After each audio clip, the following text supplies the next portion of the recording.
amended. No, we don't have additions. That was. Thank you. Sorry, motion. The agenda is circulated. Councillor Tom, Councillor Perry, thank you. Any comments or questions? All in favor? Opposed? It's carried. May I please have declarations of pecuniary interest and general nature thereof, please? Seeing none, we'll move into presentations. We have one presentation this evening. Kristen Deja, Chair of the Education Committee, and Karen Mert, Project Manager of Sport History Alive, with respect to the Aurora Sports Hall of Fame. Ladies, welcome. You have 10 minutes, and there will be a chime at 9.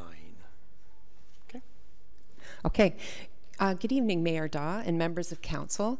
My name is Kristen Deja, and I live at 5 Westlock Crescent in Aurora, and I'm the chair of the Education Committee of the Aurora Sport Hall of Fame. I'm here with Bob McRoberts, another member of my committee, and Karen Merck. We've had a good year at the Hall of Fame, and stay tuned for even better things to come. It's my pleasure to introduce Karen Merck, the project manager for our successful flagship program, Sport History Alive. Karen. Thank you, Kristen. Good evening, Mayor Daw and Council. It's been my pleasure over the past year to have worked on the Sport History Alive project. I worked with Olympian Mark Heese, and we delivered the Sports History Alive presentation of his story and the story of sport in Aurora to 10 schools this year.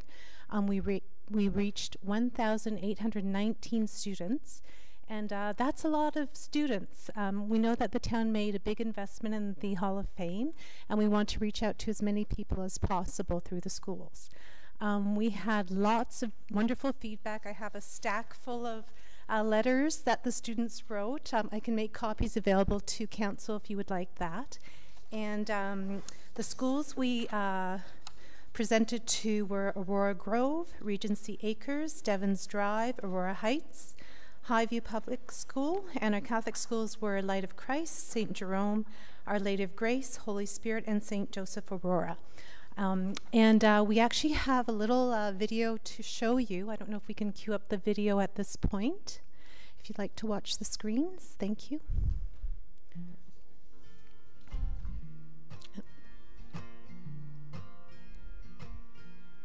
Well, who was September to decide it was time to pull your pen from the page that drew out your life?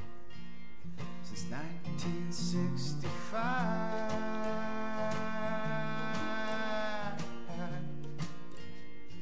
long before your time.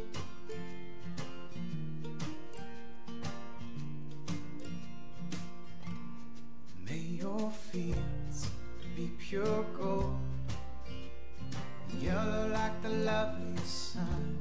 May we hear your bones singing at the top of their lungs. May all your fields be songs and daffodils.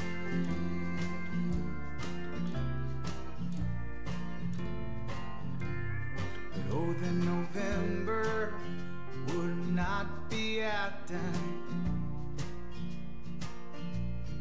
Dim that bright old smile from an ashland sun that burned since '78, and all at once faded away. On behalf of Nancy Black, Kristen, Bob, and myself, we'd like to thank the town of Aurora and the Mayor's Golf event for supporting our initiative. We have a little plaque to present to Mayor, if you'd like to join us. On behalf of the Aurora Sports Hall of Fame and the Education Committee. If anyone has a camera, we'd love a photo or a cell phone. Is there one there? Yeah? Okay.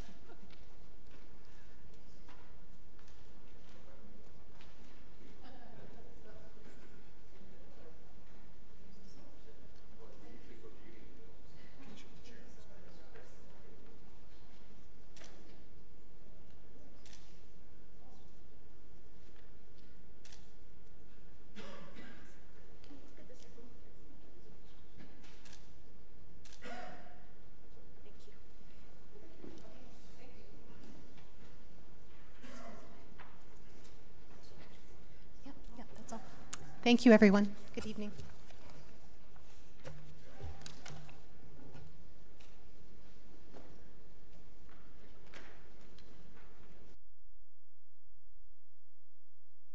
Thank you. Just before you run away, first of all, could I please have a motion to receive the presentation? Councillor Tom, Councillor Kim. Any comments or questions for either Kristen or Karen? Seeing none, I will just ask for a motion, or all in favor of the motion to receive? Contrary, that's carried. Thank you very much. We have no delegations this evening, Council. So before we move into the consent agenda, just a quick announcement that at the Council closed session meeting of September the 5th, 2017, Council appointed Mr. Hank Gosar to the Committee of Adjustments and Mr. Ken Turif to the Heritage Advisory Committee. Both are effective September the 12th, 2017. I want to congratulate both Ken and Hank on their appointment and thank them for stepping up. We do appreciate it. Council will move to the consent agenda. First of all, are there any items that you would like moved from the consent agenda to the regular agenda, please? Councillor Perry, I'll start with you. Councillor Kim? Councillor Tom? Yeah. Just yell it out. Okay. C1's R3. Thank you. Councillor Tom would like C1R3. Councillor Abel? This is just a consent agenda. Thank you. Councillor Thompson? Councillor Gardner?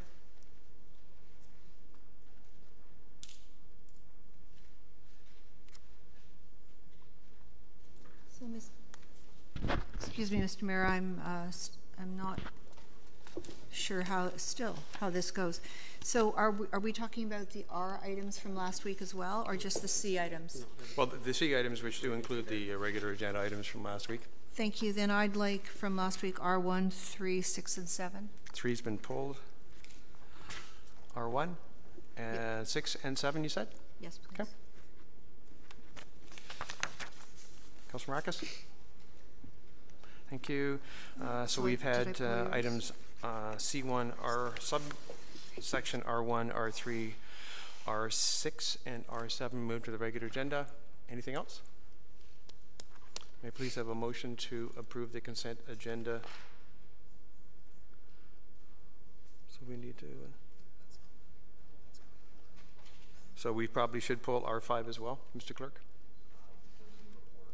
Yeah, okay, so we're going to pull R5 as well, and we'll discuss R5 and R6 together. Nothing. May I please have a motion then to approve the consent agenda? Councillor Marcus, thank you. Councillor Gartner, all in favor? Opposed? That is carried. We will start then with R1 from last week, which is intent to consider accessing the hydro reserve funds. Councillor Gartner, you pulled that. May I have a motion, please? Moment. I'm sorry? I'll move as is. Thank you very much. Is there a second? Councillor Marcus, thank you. Councillor Gardner, back to you. So thank you to Mr. Elliott for the report and for also clarifying some things with me.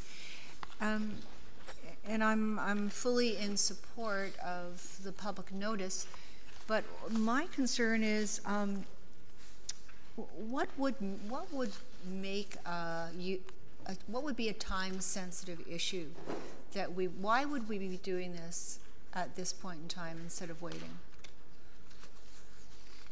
Mr. Elliott, please. And Councillor Gardner, can I ask you to pull your microphone up just a bit? We couldn't hear you too well. Thank you very much. Mr. Elliott. Through you, Mr. Chair, there's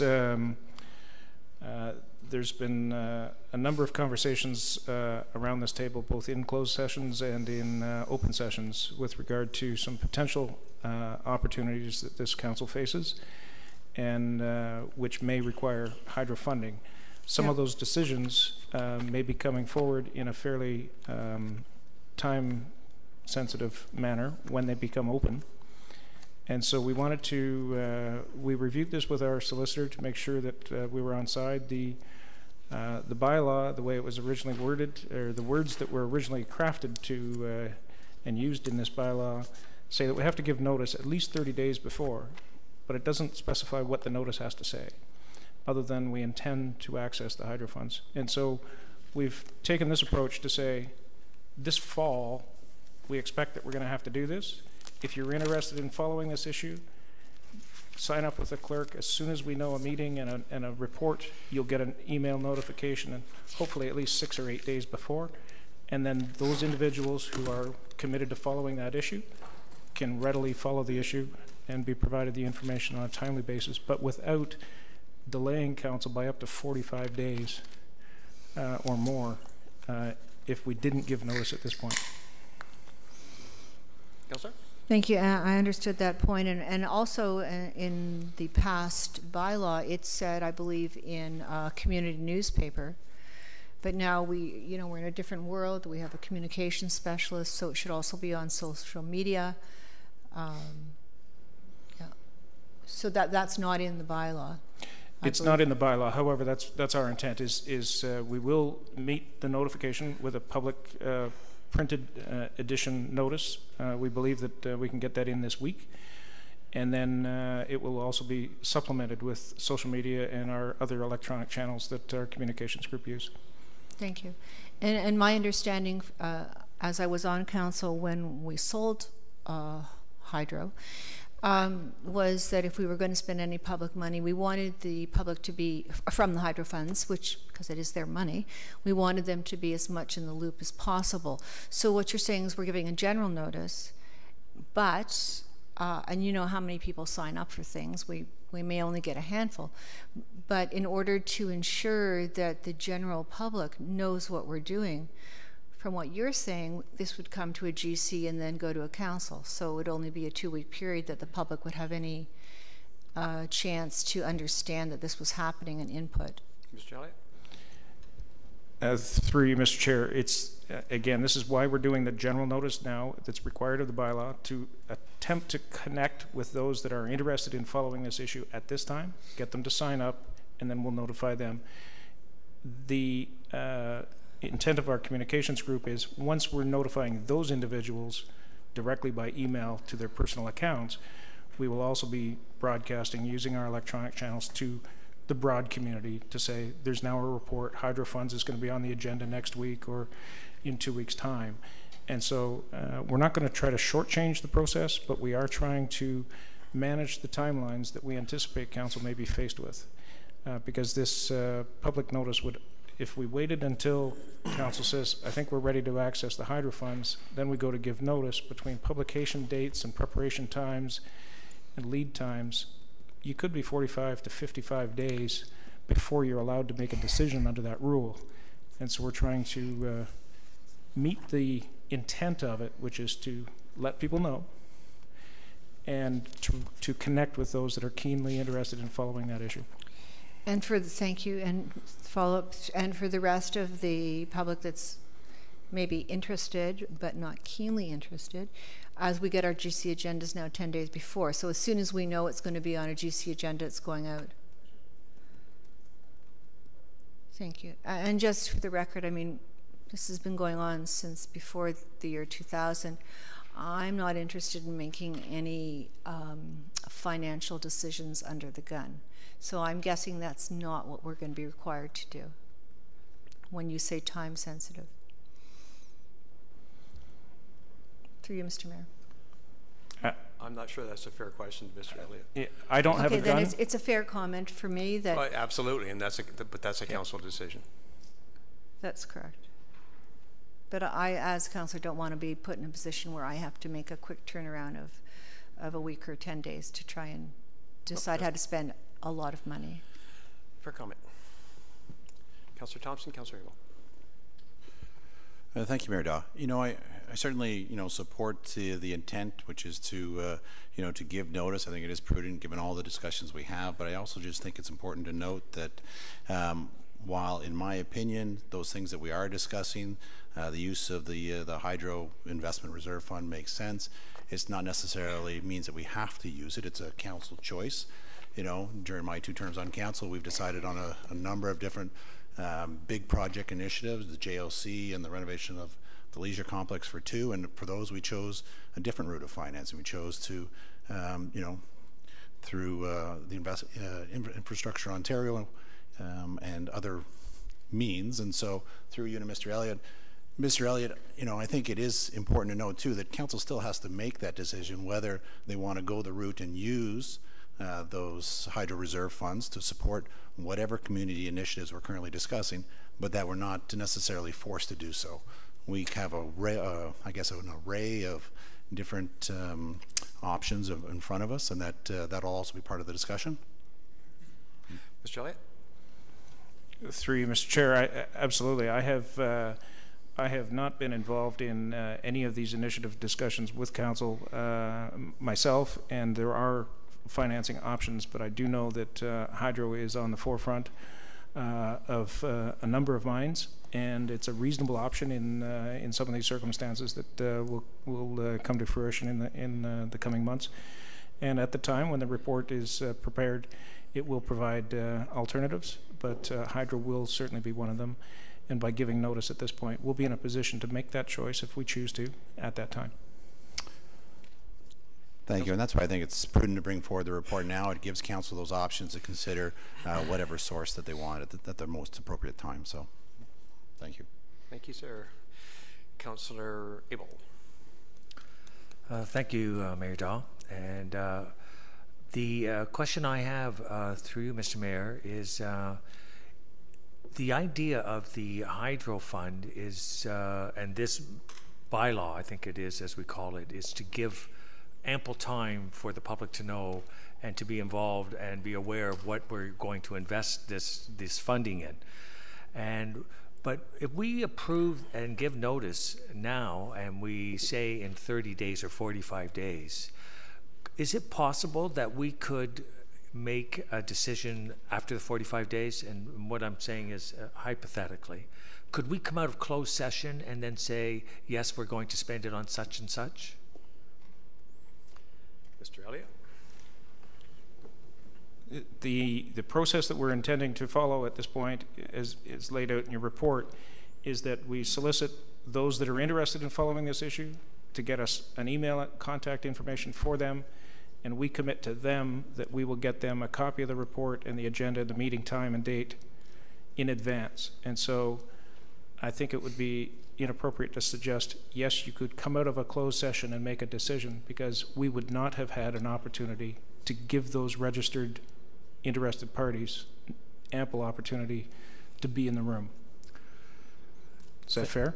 Oh, that's a great answer, because by setting up the availability for the funds, and you did make a comment that council is considering items, and they may not all be aware that they are publicly being talked about.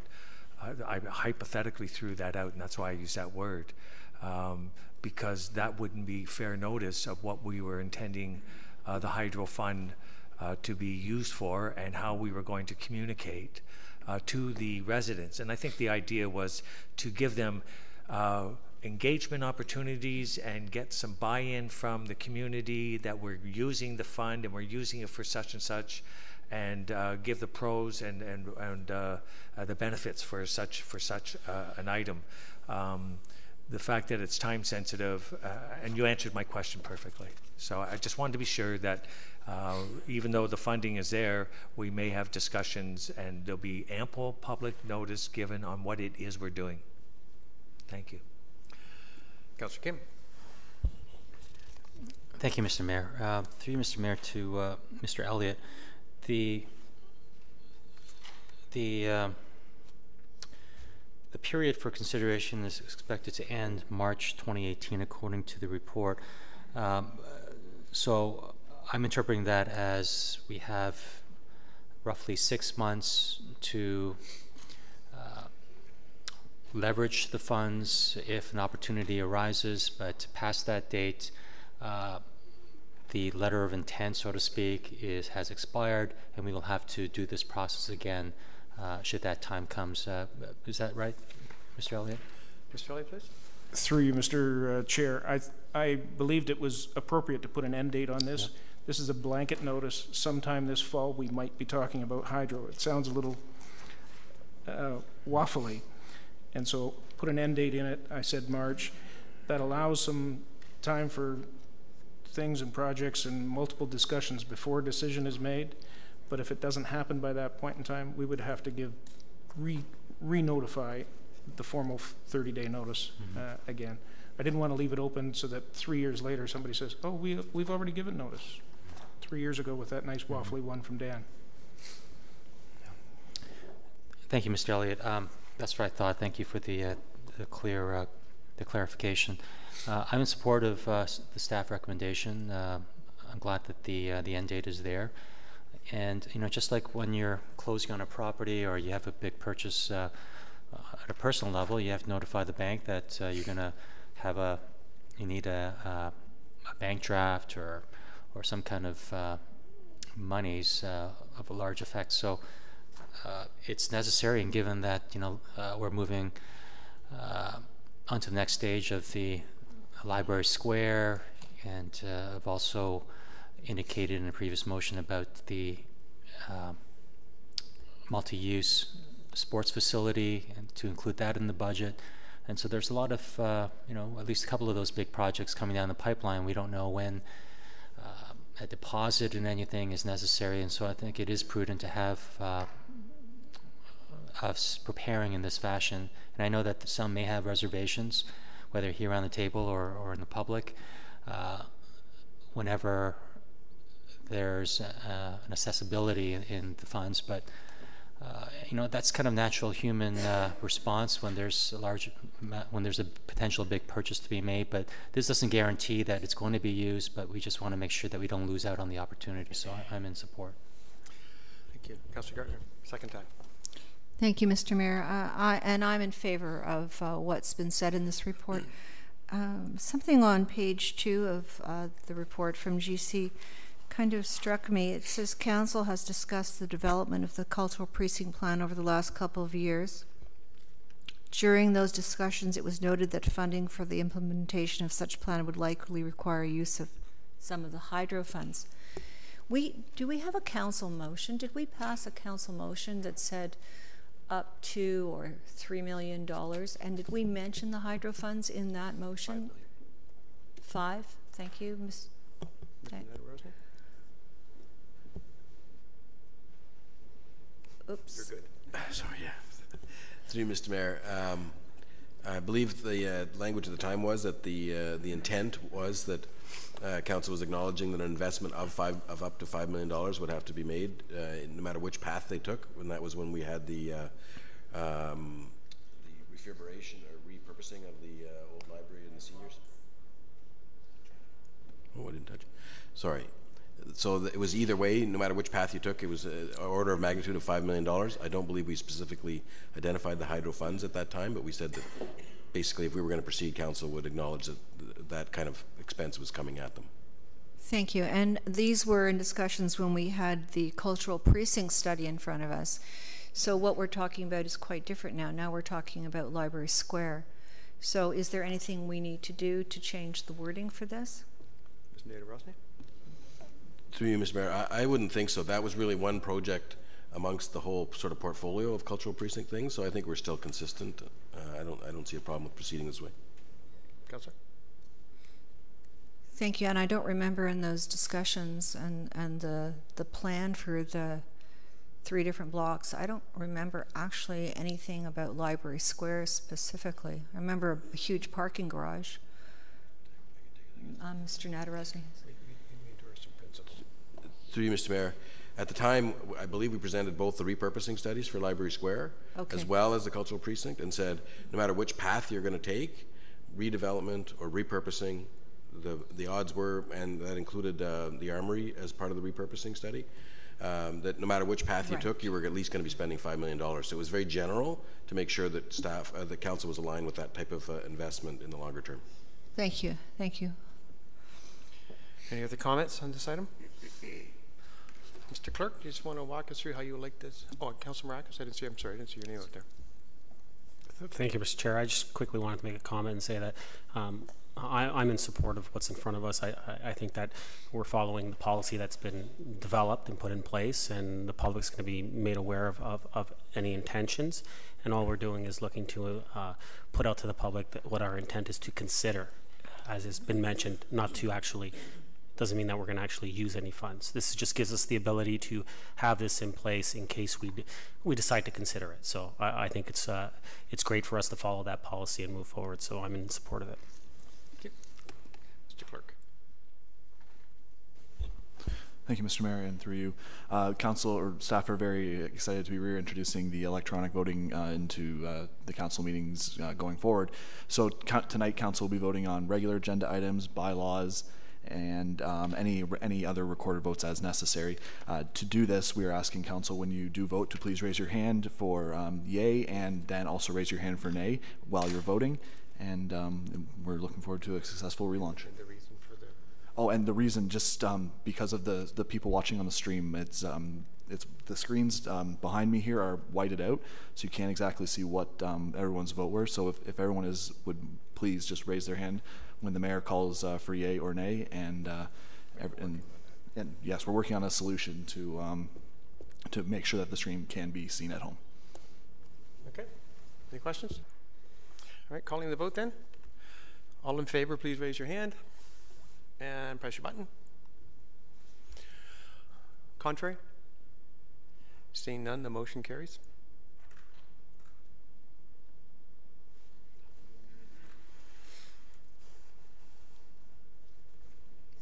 And we're off to a flying start. We have all sorts of staff, suppliers in the audience here. You have to come every week. Thank you. Next item is R3 from last week, power of entry. Councillor Tom. I won't move the recommendation on the floor. Someone move the staff recommendation for me, please. Councillor Perry, thank you. Is there a second? Councillor Gartner, thank you very much. Councillor Tom. Thank you, Mayor Daw. I appreciate all the work that's gone into this, obviously. I have a few questions, even at this late hour, in the process. So my question would be to Ms. Van Leeuwen, through you, Mr. Mayor. Does the town, this process, you're asking for the town council's endorsement of the attachments that's at the rear of the report, which is the notification process for rights of entry. But does the town currently have a right of entry bylaw? Or is this just based on the legislation that, various pieces of legislation that the province has passed? Ms. Van Leeuwen? Through you, Mr. Mayor. This is, we do have powers of entry in various bylaws, and there's other powers of entry in various legislation, such as the Building Code Act. The Planning Act has powers of entry, but we do also have in various bylaws powers of entry outlined. Thank you. So there's not one master right of entry bylaw. It's contained within various bylaws of the town. So property standards and so forth would have right of entry powers for our bylaw officers. Ms. Van Leeuwen? Through you, Mr. Mayor, that's correct. Councillor. Thank you. As I mentioned at committee, I was not here for the motion that kind of brought this forward, and you know, certainly I think this might be, you know, a step in the right direction, but for me, I understand that the province has given the town, through legislation, authority for right of entry. In some scenarios, I think that you know, makes sense in the case of, you know, building inspectors and that sort of thing. But where I think the process for me becomes a bit difficult, especially someone who values, and I'm speaking just for myself, someone who really values property rights, is that, you know, there's a couple different distinctions that the town is making here. One of them is the province sets out more strict guidelines with respect to a dwelling unit versus the rear and side yard of the property, even though, in my opinion, a person's entire property is sovereign. And certainly in criminal proceedings, you know, you can't enter onto someone's property without a warrant or their consent or an imminent danger. And so, you know, that's a problem for me. Now I understand the province has given us this authority, but just because the province has made it legal doesn't make it right, at least in my opinion. And so you've attempted to, or staff has attempted to look at some of the ways we can maybe better inform property owners that we are going to access their property without their consent. But it doesn't change the fact that even if after this consultation that's outlined in attachment 1, we will be accessing their property without their consent, and really they really have no recourse. You know, in the attachment 1, it's defined, the only definition that's in place is private property. And yet, if you go down to the middle of the page with emergency entry, for example, on page 8, it doesn't define what, say, public health and safety risks are, or risks of destruction of evidence. I mean, that's pretty self-explanatory. Risks of damage to adjacent property, risk to the environment. There's no real guidelines set out to what would constitute those risks. And therefore, there's no way a member of the public will know with any real certainty whether or not they're going to have their property accessed or not. If they're on vacation, all they need to do is wait 24 hours. And that's in the case of it's not an emergency. And so even going to the investigation purposes, which is on page 9, again, if no one answers for 24 hours or just flat out just get a refusal, I just don't think for me it's good enough to access someone's private property with no warrant, especially when, you know, maybe not severe penalties, but certainly penalties that can be levied and charges can be laid based on evidence gathered without a warrant. I understand that their case law with this suggests that you're allowed, the courts have adjudicated, at least there hasn't been a striking down of the provincial legislation in this regard. But the Supreme Court also refused to hear the case, I think, that was snaking its way through the courts. Anyhow, I have an issue endorsing this because I just don't think it's right. So, I understand that the legislation gives us the authority, but that doesn't necessarily mean we have to execute it. You've given options as to why a Justice of the Peace would, I should say staff has given options, why they would issue a warrant or why they wouldn't. And one of the reasons why they wouldn't is because we have the authority ourselves. But I don't really know how, there's nothing around that. There's nothing that says, okay, that's a 75% chance that that's going to happen or not.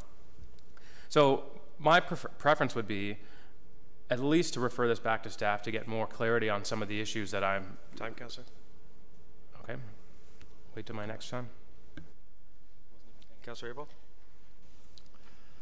Thank you, Mr. Mayor. And so Councillor Tom made a comment, and I think we've addressed it, but I just for today, that in case law for criminal, the officer or police could not enter a premise without a warrant. So they could, but they would have to go and get a warrant. Through you, Mr. Mayor, is that correct? Ms. Sandlin? Through you, Mr. Mayor, I'm not certain what police officers are, what authority they have to enter. That authority would fall under Police Services Act, right. And I have not looked into that matter. Right. I would imagine if they were chasing a suspect and they ran into someone's backyard, they would go in to apprehend that person if they had reasonable cause. You know, I lived through something with a neighbor who used his compost in a manner that he thought was right. But what happened was he was using animal byproducts in the compost. And after a short period of time, the odor was unbearable. So I did approach him and I said, "Hey, what are you doing back there?" And he said, "Everything's fine." And I said, "You know, are you composting? What are you doing?" And so he basically told me to mind my own business. Well, it got really bad, and a number of our neighbors, there were 3 of us that were adjacent, and we called the town. It was Markham at the time, and they entered the premise, and they said it was the worst case of infestation they'd ever come upon. And you know, he wasn't going to cooperate, and our livelihood and health was at risk. I mean, it was unbearable on a hot summer day. So I can see where you are going to use it under certain circumstances, and you know, I think we should be able to provide that protection and oversight when needed, and I think that's what your report is bearing out. Under circumstances, that leave no other option but to enter and address the situation, then we be provided with those situations. So for the health and the benefit of our residents, we should have that, and it's allowed in all kinds of other applications. It's allowed under the Municipal Act, and I like the way the report is written out and clarified so that we understand it, so our residents understand it, so that I can explain to them. I think almost everyone, and your report relates to, I think it's a chart you have here on page 4, that the number of complaints and investigations and compliance, I mean, it's 99%. So there really isn't an issue here. So I thank you for the report. We did ask you to bring something back so we would be aware and so that we understood it, and I will be in support of it. Councillor Abel, Councillor Marcus. Thank you, Mr. Chair. I too struggle to a certain degree with what's in front of me, as I did when I initially put the motion forward, and I felt it was lacking, and I added the amendment to ask about the warrant, needing the warrant to access the property. I too agree with Councillor Tom. I think that just because the legislation allows us the right to entry, I don't think that means that it's the right thing to do at all times. I do believe that people have a right to privacy on their property. I do understand in certain circumstances there might be a need for it when there's a risk, where there's a danger to others. I understand that within the building inspection process that we need our inspectors to be able to have the ability to go onto site and to go onto properties and make sure that everything is in compliance. So I get that aspect of it, and I don't have issues with that aspect. But the problem that really affects me and kind of makes me think about that it's just not right is when you get an issue like a complaint that's, I guess you could say, it's really not that big of a deal to a certain circumstance. The grass is too long. I mean, I understand the situation that Councillor Abel brought up with the odor in the backyard. I get that, but what if it was just a slight odor? What if it wasn't? Did that person deserve to have people just walk onto his property and in my mind, trample his rights? I would say no. I don't see why it's so hard to go get a warrant. Just go get a warrant, say we need to go on there and investigate this. There might be an environmental hazard on here, and I'm pretty sure a justice of peace would sign off on that, and the next day you go on there. It's quite obvious this guy wasn't going to get rid of this stuff. So, I guess through you to Ms. Van Leeuwen, so what would happen if someone complains and says my neighbor's grass is 3 feet high, they're not cutting it, and bylaw shows up to the house and they say, we'd like to go into your rear yard to inspect, and they say no. What happens at that point? Ms. Van Leeuwen? We would give them their 24 hours notice as per the protocol, and after 24 hours, we would hope that they would perhaps think about it overnight and contact us and allow us entry. We also have a Clean Yards bylaw that allows us to enter onto property to cut the grass, and we do that quite often, and we charge it back to the taxes because that is a bit of an issue in the town, especially with the number of vacant properties. Councillor? And fine, and I appreciate that, especially on the front part of the yard.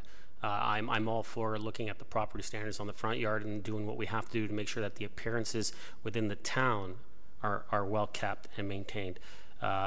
Someone's rear yard, I just don't see how we can trample over someone's rights and just walk into their rear property because their grass is too high.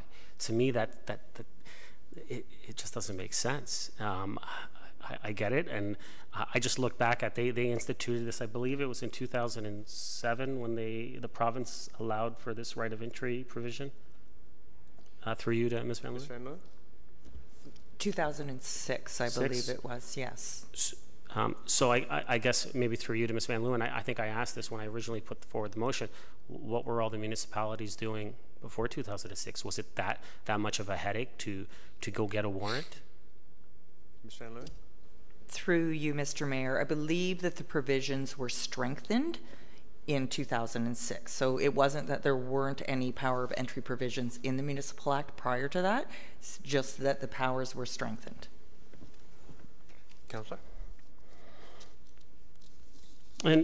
And I get they did strengthen them, and they strengthened them, I believe, to the extreme on the other side. And I think that's what happens a lot of times with a lot of these policies or legislations when they're put forward is that you're at one extreme at the other end. And what happens is that when they say that, oh well, we need to strengthen it a bit, and I think they go too much to the other side. I believe in my mind and in my opinion that it's too much power. I don't believe you should just have the ultimate power to enter onto someone's property, and that's my opinion. And so therefore I do believe it's a good start, what's in front of us. I just don't think it's enough. And I know Councillor Tom was maybe going to go a little bit further and ask for something to come back, and I'll allow him to finish that on the second time, and that's probably where I lean on this one. But if it's as it is in front of us, I won't be able to support it tonight. Councillor Kim? Thank you, Mr. Mayor. Through you, Mr. Mayor, to Ms. Van Leeuwen, on page 4 of the GC agenda, you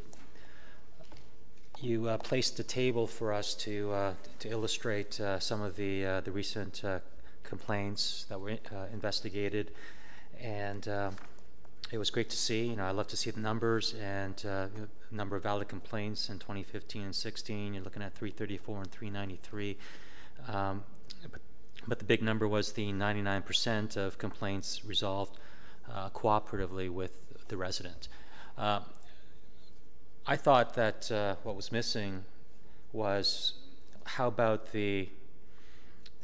those investigations, the 131 in 2016 and 89 in 2015, that revealed no violation. How did the residents, was there a feedback from them as to how they felt with the investigation and being spoken to by bylaw? Ms. Van Leeuwen? Through you, Mr. Mayor, the relationship between the property owner and bylaw services varies with every complaint. There may be discussions with them. Maybe they're on site when we attend the site. We might leave a door knocker. They may call us back and inquire. They may not. So it is really dependent and case by case. Councillor Kim? So I guess what you're saying, through you, Mr. Mayor, is we don't have those figures. We don't know exactly how they felt about the process and them being investigated. Ms. Van Leeuwen? Through you, Mr. Mayor, no, we don't have that data on how they felt. Okay. I have to imagine that that's probably not going to be 99% in terms of cooperative. If I was a resident and one of my residents said something to me or thought that my grass was too long, or I made too much noise, or I put out my garbage, way before the garbage day, and I was investigated, and there was nothing wrong with what I was doing, then I'd certainly be upset, and I think that probably will not be 99% satisfactory. I think it's unfortunate that people these days just don't go directly to their neighbors, and they rely on the municipality to have to resolve these issues, because if common sense prevailed and people spoke to one another directly instead of having to call a third party in, then hopefully this would be resolved without us. And it's because of, unfortunately, unreasonable people that we have to come into this situation, and we're just trying to ensure that we have a great municipality to live. And it's unfortunate that bylaw or any other staff department has to receive some of the negative criticisms, and perhaps some of the negative criticism is deserved. I don't know. I'm not fully convinced that we have the perfect solution right here, but I question those who have an issue with the report. What's the alternative? You know, it's easy for us to say that this is not good enough, this is my property, how dare someone infringe upon my property and my rights. I believe in that myself. However, what's the alternative? Is the alternative to have a warrant each time that there's a complaint? We have, I think it was Alberta a few months ago, where the criminal court system is throwing out a lot of cases because they just don't have the space to hear all these cases.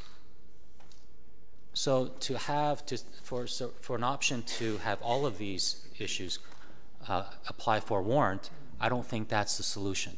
And if we did go there, the justice would probably laugh at our face, as I mentioned in May. Gee, you know, you guys had the power to enter and inspect respectfully, but you guys gave that up. So that doesn't seem like a solution to me either.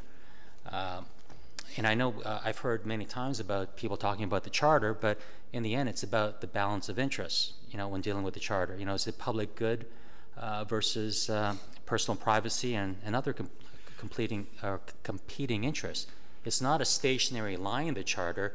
And the reason why they allow the latitude is because every case cannot be a cookie cutter situation. And so that's why, you know, people who talk about the charter, well, you know, there's a lot of latitude in that. And that's why we have these discussions, and that's a moving target. I think what I would like to see is, you know, what are you know, at what situations do we allow or permit bylaw officers into the property after sufficient notice? Is lawn being too big or long, is that sufficient reason to enter? You know, personally, I don't think so. But because that's not necessarily a health issue, unless it's one of those invading species that are going inside the backyard. But I think most of the cases are... Councillor Kim, I'm going to ask you to wrap up. But most of the cases that have health or safety issues, I don't have a problem with the current situation. So those are my comments. I've got Councillor Thompson. Thank you, Mayor Daw. No, I certainly appreciate the work the staff has done in trying to put together an SOP, some sort of operating process or procedure with regards to dealing with these items. But last week it was raised an interesting point with the definition versus for a locked gate, and so through you to Ms. Van Leeuwen. So Ms. Van Leeuwen, I'll just use my own property as an example. I have a fence and it has a latch on the other side. So based on the way it's written, and for those that are following on page 9, it's actually item number 6. It says if the rear yard is secured by a locked gate, the officer shall not force entry or gain entry by climbing over the fenced area. So in my perception, my gate is locked, but would the bylaw officer just be simply able to reach over and unlatch it and then go inside? Ms. Van Leeuwen? Through you, Mr. Mayor. In my opinion, locked means a device that requires either a key or a key card or similar device or a code or a password of some sort to open the gate. So that would be my interpretation of locked versus something that's latched. And the reason that this is here, because we don't want to destroy property by forcing entry or climbing over, as it's a safety issue for our officers as well. And I appreciate that, and I really do understand that. And I think that, what may help, and I know there's others that have some questions or perhaps want some more further fine-tuning, is maybe defining some of these terms, because I think it's important that whatever that operating process is that it is clear and concise in terms of the direction it gives, because an argument can be made that that's still forcing entry onto the property by doing so, and then somebody else, the courts or whoever, will ultimately determine whether or not that was a locked gate or forced entry. And so perhaps what goes along with this document is some definitions around some of those terms, so then it is clear. And if that's what you say, then council can determine whether or not that's the direction they want to go or not. So I'll leave it at that. Thank you. Councillor Gartner, Councillor Humphreys, Councillor Tom Marakis, our second time round. Thank you. I agree with a lot of the comments that have been made, although I think it's a great report. Thank you. Just a quick question with respect to animals. If there's an animal in a side or backyard that seems to be in distress, they've been left out for a long time, they're barking, they appear to be in distress, injured, how do we handle that? Ms. Van Loon? Through you, Mr. Mayor, we would use this process in hopes of trying to contact the owner or the resident, whoever has care and control of the dog. But if the dog is severely distressed, I believe we would enter. Call emergency. Yes. Yes. Thank you. That's good to hear. I'm certainly in favor of the emergency entry that you've outlined on page 8. With respect to the entry for inspection purposes, I was just thinking, what if it's a 24-hour window? What if someone's away for a week in the summer and they don't get the notice, and we go in and they come back and they're upset? I think I would be upset. So is that what we're doing, through you, Mr. Mayor? Is that what we're doing at the moment, using the 24-hour process here? We have not yet implemented this process. But going forward, that's the intent. If you would like to lengthen the window, I'm all right with that as well. Thank you. Well, for me, unless it's an emergency inspection where it looks like, say, a building inspection where there seems to be danger, yeah, I think the 24-hour window is too short, and I like the idea of defining some of these things, as Councillor Thompson said. So I would like this to go back to staff, taking all of our comments into account. Thank you, Councillor Gartner. Before I go to Councillors Tom and Marakis, it's an interesting process. I too am highly in favor of property rights. As a matter of fact, I think I brought that up when we were discussing the tree bylaw. Because what right does the town have to tell me whether I can take trees off my property? But this council voted to remove trees, or to tell me how many trees I can take off my property. That's, in my opinion, that's a direct infringement on my property rights. If I happen to live in the northeast corner of town, or northeast corner of Yonge and Wellington, pardon me, people can tell me what windows I can put in my house. In my opinion, that's a direct infringement on my property rights. So why are we okay with that and not this? I don't see a difference. That's the idea of the tree bylaw. It's common good. The idea of a heritage district and what changes you can and cannot make to your house are for the public good. The concept of the right of entry, the way I read the report, is for the public good. And as an example, I've got a pool in my backyard. If I am negligent in how I fence it, or how I let perhaps a fence deteriorate, does the town have an obligation to go in and do something about that? And indeed, I mean, to Councillor Gartner's point, if I'm away for a week and say a tree falls on the fence, is there an obligation on the part of the town to go in and fix that? Because I'm not there, I can't respond to it, but there's a safety issue. So I think from the chart that a few of our council members have pointed out on page 4, and to Councillor Kim's point, that's not the same as a satisfaction rating, but the complaints are resolved cooperatively. And I think that's the important issue here, is that 99% of our complaints, I've never been in a business where 99% of my complaints were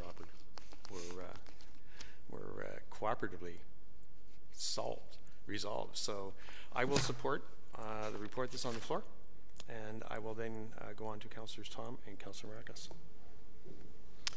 Thank you, Mayor Dodd. just a quick comment on whether or not a tree bylaw or a heritage district are different than this. Those are bylaws in which you're saying, you're regulating something, but you're still not accessing their property.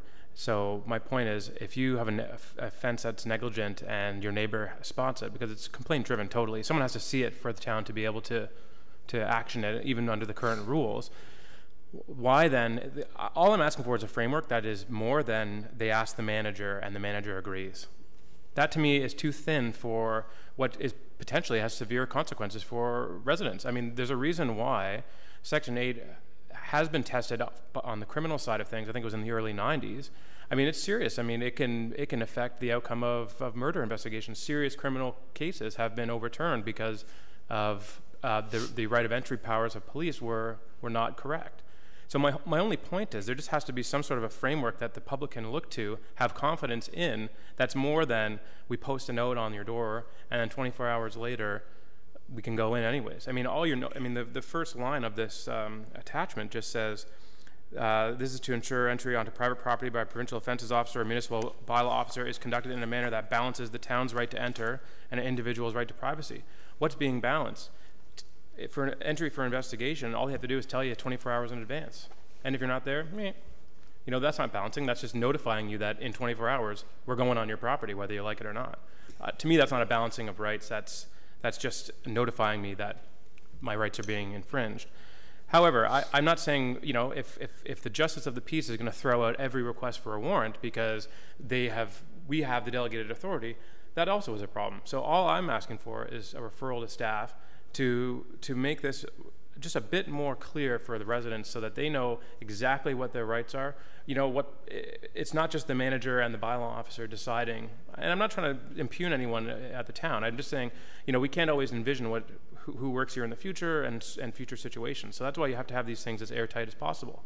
And my only point in all of this is that there's some definitions I feel are a bit lacking, and I don't think that this, in my opinion, balances the rights of our residents to the degree that satisfies me. So all I'm saying is, I'm not saying I want to vote against it for spite. I just want to have this referred back to staff to get these definitions maybe more clear on the emergency entry side of things. And then also on the investigation purposes, for me, it has to be just a little bit stronger in terms of accountability for residents. And so I'm happy to make a motion to refer back to staff. If staff need any more clarity in terms of what we're looking for, I'm sure I could send an email or something, but I will make a motion to refer this back to staff for a more detailed response back. Is there a second for Councillor Thomas' motion to refer Councillor Marcus? To come back when? Do you have I don't have a timeline. I think it's whenever staff can adequately address some of the issues we've talked about. It'd be nice to get it back as soon as possible, so it's not in limbo, because right now none of these are in place. Whatever, I don't want to put a timeline on it that puts unnecessary restrictions on staff's time or anything like that, so I think as soon as possible, maybe. Thank you. Comments or questions on the motion to refer back to staff, please? I've got Councillors Marcus, Perry, Kim. Thank you, Mr. Chair. Yeah, I'll be in favor of the referral. I agree. I think we need a more detailed report. I think it is slightly lacking, and I think we need to put forward something that allows the residents to understand what can happen, when can someone enter onto their property, how can they enter. Speaking about heritage, people know what kind of windows, everything is laid out, what kind of doors, what kind of color, everything is laid out. They know. This report is very vague, and it leaves it open for interpretation, and I think that's why we want it to be referred back to staff. I'd like to see a much more detailed report that lays it all out and allows residents to fully understand what their rights are and what the town rights are when it comes to entering onto their property. Councillor Perry. Thank you, Mr. Mayor. I'd be happy to refer this. My only pause in wanting to refer this, the discussions we've heard have been largely philosophical. We don't like the idea of people being able to go on to private property. It's more power than the police have, so therefore we shouldn't be doing it. That's an argument I've heard many times. My only hesitation is if we get these extra definitions, I'm not sure that's going to change change that philosophical point, and I appreciate where the point's coming from. I think that there is a balance personally, but I'm not debating the issue. So anyways, that's my I'm just not sure how getting more of a definition, a rationale is going to help people get over that gap, because it seems like a pretty big gap for me to get over. Thank you. Councillor Kim. Thank you, Mr. Mayor. You know, it's the great thing about a public discussion is that you have varying viewpoints, different views on the spectrum, and at the end, you have a happy medium that everyone can live with and everyone's satisfied with. And I think we've managed to attain that here in the discussion that we've had in the last 20, 30 minutes. I think my sense is that we all know that although warrants would be ideal, it's not practical in our system. The other extreme is not ideal either, and it's somewhere in between. And as I said before, it's about how much of my privacy am I willing to sacrifice in order for the public good. And I think we raised that issue, and it's discussed when it comes to security on an airplane or an office building, when someone suspects some kind of danger involved. You're willing to sacrifice some work in order to ensure that their safety. We recently, I read about there being insufficient beds in hospitals. Okay, Councillor Kim, back to the motion to refer. Okay, still got an hour and 20 minutes. So I'm in favor of Councillor Tom's referral, because I think we'll get something a little bit much more clear, and I think we need to categorize, when a warrant is necessary and what situations warrants a bylaw officer going in within 24 or 48 hours notice or whatever it might be. So I'm glad. I think we're all at that happy medium, and I'm happy with the amendment. Councillor Humphreys. Thank you, Mr. Mayor. I'm pleased with the referral. I'd like to go back in terms of some of the conversation earlier for staff.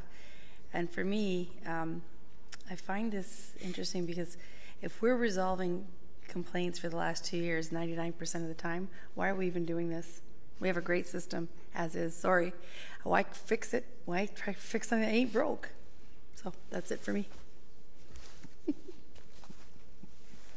Councillor Rack. I can't answer that question.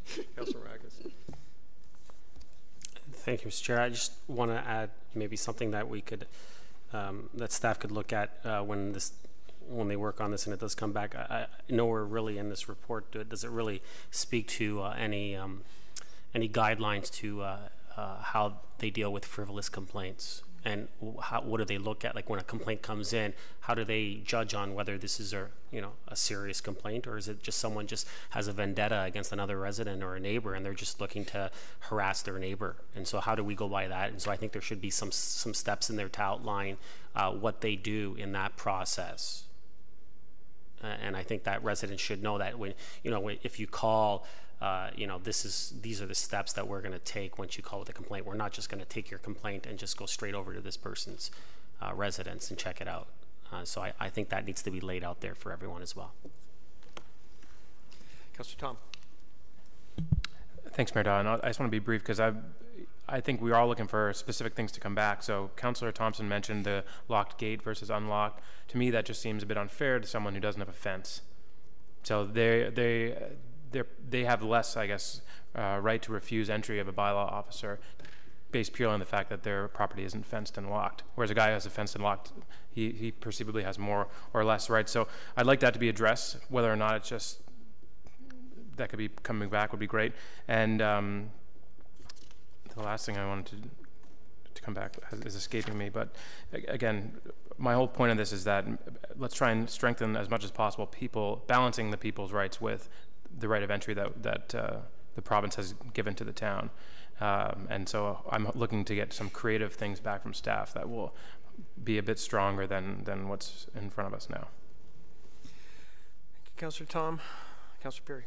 Thank you, Mr. Mayor. We might as well look at the difference then between somebody who has their entire house fenced, their entire property fenced, and as well, we might as well add them to the list. And if there's anybody with a moat in town, could we look at them as well? A what?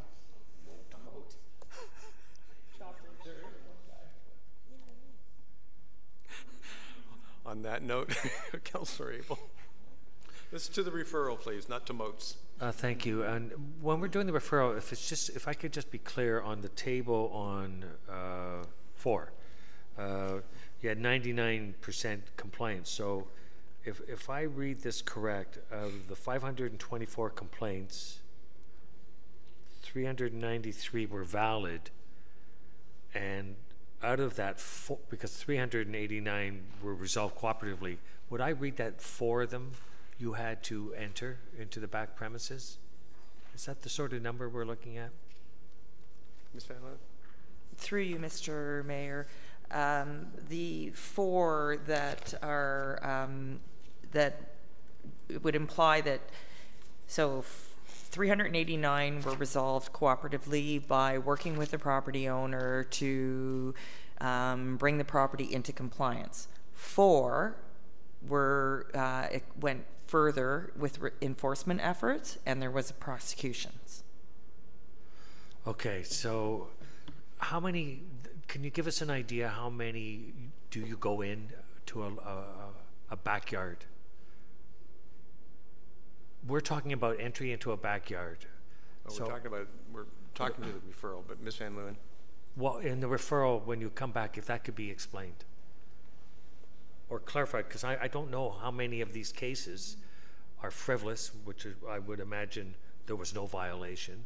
Of the no violation, would you regard those as frivolous? So we're asking about these sort of ideas, and you're coming back for clarity. I'm just asking for that in the referral. How many have you had to go into the backyard? How many would you consider frivolous? Just sort of give us a spectrum of what you're dealing with.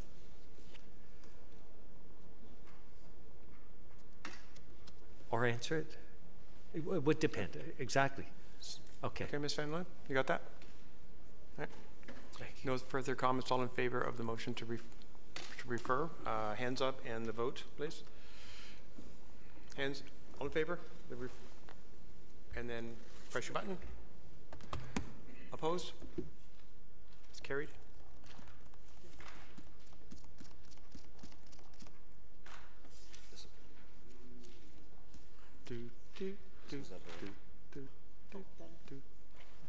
You in? Alrighty. It's not me, it's the machine. Oh, yeah, Councillor Humphreys wasn't trained. It's hard to push a button. Yeah, you've got a special button pushing tool. Thank you. Mr. Clerk, would it make sense to, no, I guess R5, and R5 is 330 McClellan Way, and should we take R3 from the regular agenda tonight with it as well? Okay, so if someone would, actually, Mr. Clerk, before we go into that, if you could explain. Thank you, Mayor Daw, and through you, the recommendation from General Committee last week is in contrary to the recommendation on today's agenda. So if whichever way Council chooses to decide or chooses to go with the motion here, if we could receive both reports and then have a recommendation or approval or denial clause, that would be great. Or that would be best procedurally. Good. Give us that again, please. Sure. So if we, regardless of which way, if Council chooses to approve or deny this application, if we could receive both reports with the same motion and then provide the second clause being to approve or deny the application. Okay, so can I take a motion first to receive? Okay, so Councillor Gartner, motion to receive? No, not yet. Are you good with the motion to receive the 2 reports? Yeah, hold on. We'll do the motion to receive first. So if I could have a mover and a seconder, thank you. So Councillor Gartner's moved that. Councillor Humphreys is seconding it. You want to vote on that, on receiving it, and then go back to? Or okay, so then a recommendation clause. So we have a motion, first of all, to receive, now a motion on the... Yeah, well, that's, and then, yes. Well, we're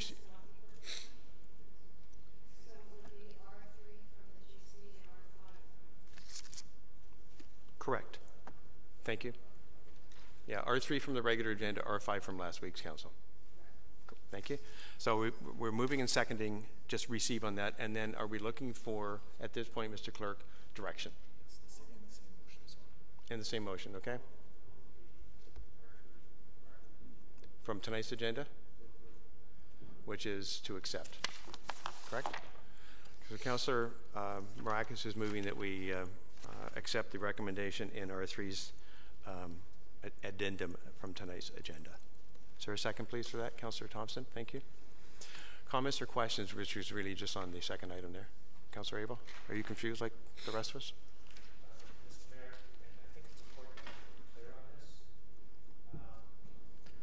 Mr. Mayor, I think it's important that we're clear on this. So we received on our table today an additional item, and it's titled R3. That's what Councillor Marakis just put on. Correct. So that's what we're going to be voting on. Correct. Thank you. You're welcome. I'll go back to the list. I apologize. I got back Councillors Gartner, Perry, Thompson, Marakis. Thank you, Mr. Mayor. I was just trying to ask if we needed to say what we were, which reports we were talking about. So I'm not to speak. Okay, thank you. Councillor Perry. Thank you, Mr. Mayor. I'll ask that they be called separately. I said in the past that I'm against backlit signs. I continue to be against backlit signs. And R3 is internally illuminated, which I can only presume means backlit. I just would like them called separately so I can vote against it. I will do. Councillor Thompson. Yeah, Mr. Ramuno. Mr. Ramuno, it still seems to me that while staff are in favor of this variance, it is outside of the policy. Can you give me a sense of how much it's in excess of our policy? Through you, Mr. Mayor. Again, in this zone, and there's only a few zones in town, the C1 ground signs aren't permitted. So, you know, we are recommending an exception to permit that one ground sign. With respect to the size of the ground sign within the C1, because they're not permitted, there is no, minimum or maximum area within the C1 zone. But based on our discussions with the owner and reduction in what the sign that was originally proposed from 8 meters down to 6 meters in height and just around 80 square meters, staff feel it is an appropriate sized site for that location. Councilor? Thank you. But in last week's reports, in our general committee, we had discussions because there was conversations, and staff did recommend a sign, but of a much smaller size, I believe, in our previous report. And this new compromise is a greater increase than that previous one. What was the original one, if you can refresh my memory? Certainly. Through you, Mr. Mayor, in our report last week, staff originally had discussions, and we were recommending a maximum area of 2.4 and a maximum height of 4 meters. That was our original discussion with the applicant. And the applicant's proposal at the time was 8 meters, about 7.5 meters high and 10 square meters in area. Thank you. So roughly it sounds like this is still a 50% increase over what was originally proposed, but that's the compromise between what the applicant's looking for and what was originally suggested. Thank you. Okay. Councilor Marcus. Thank you, Mr. Chair. I think while it is an increase of 50%, I feel that staff have worked with the applicant and have come to that compromise, and I think that they've in a short period of time, in 1 week, they've kind of done what we've asked for last week. I think the majority of us sat around this table and we all said if they come back with a reduced height and work with staff, and staff are comfortable with what they come back with, well then majority of us will pretty much be okay with it, because we feel that we want to make sure that we're helping out the businesses within our town. So I'll be in support of it. Staff are in support of it. I think everyone's done what we've asked. Thank you. Councillor Gardner. Thank you, Mr. Mayor.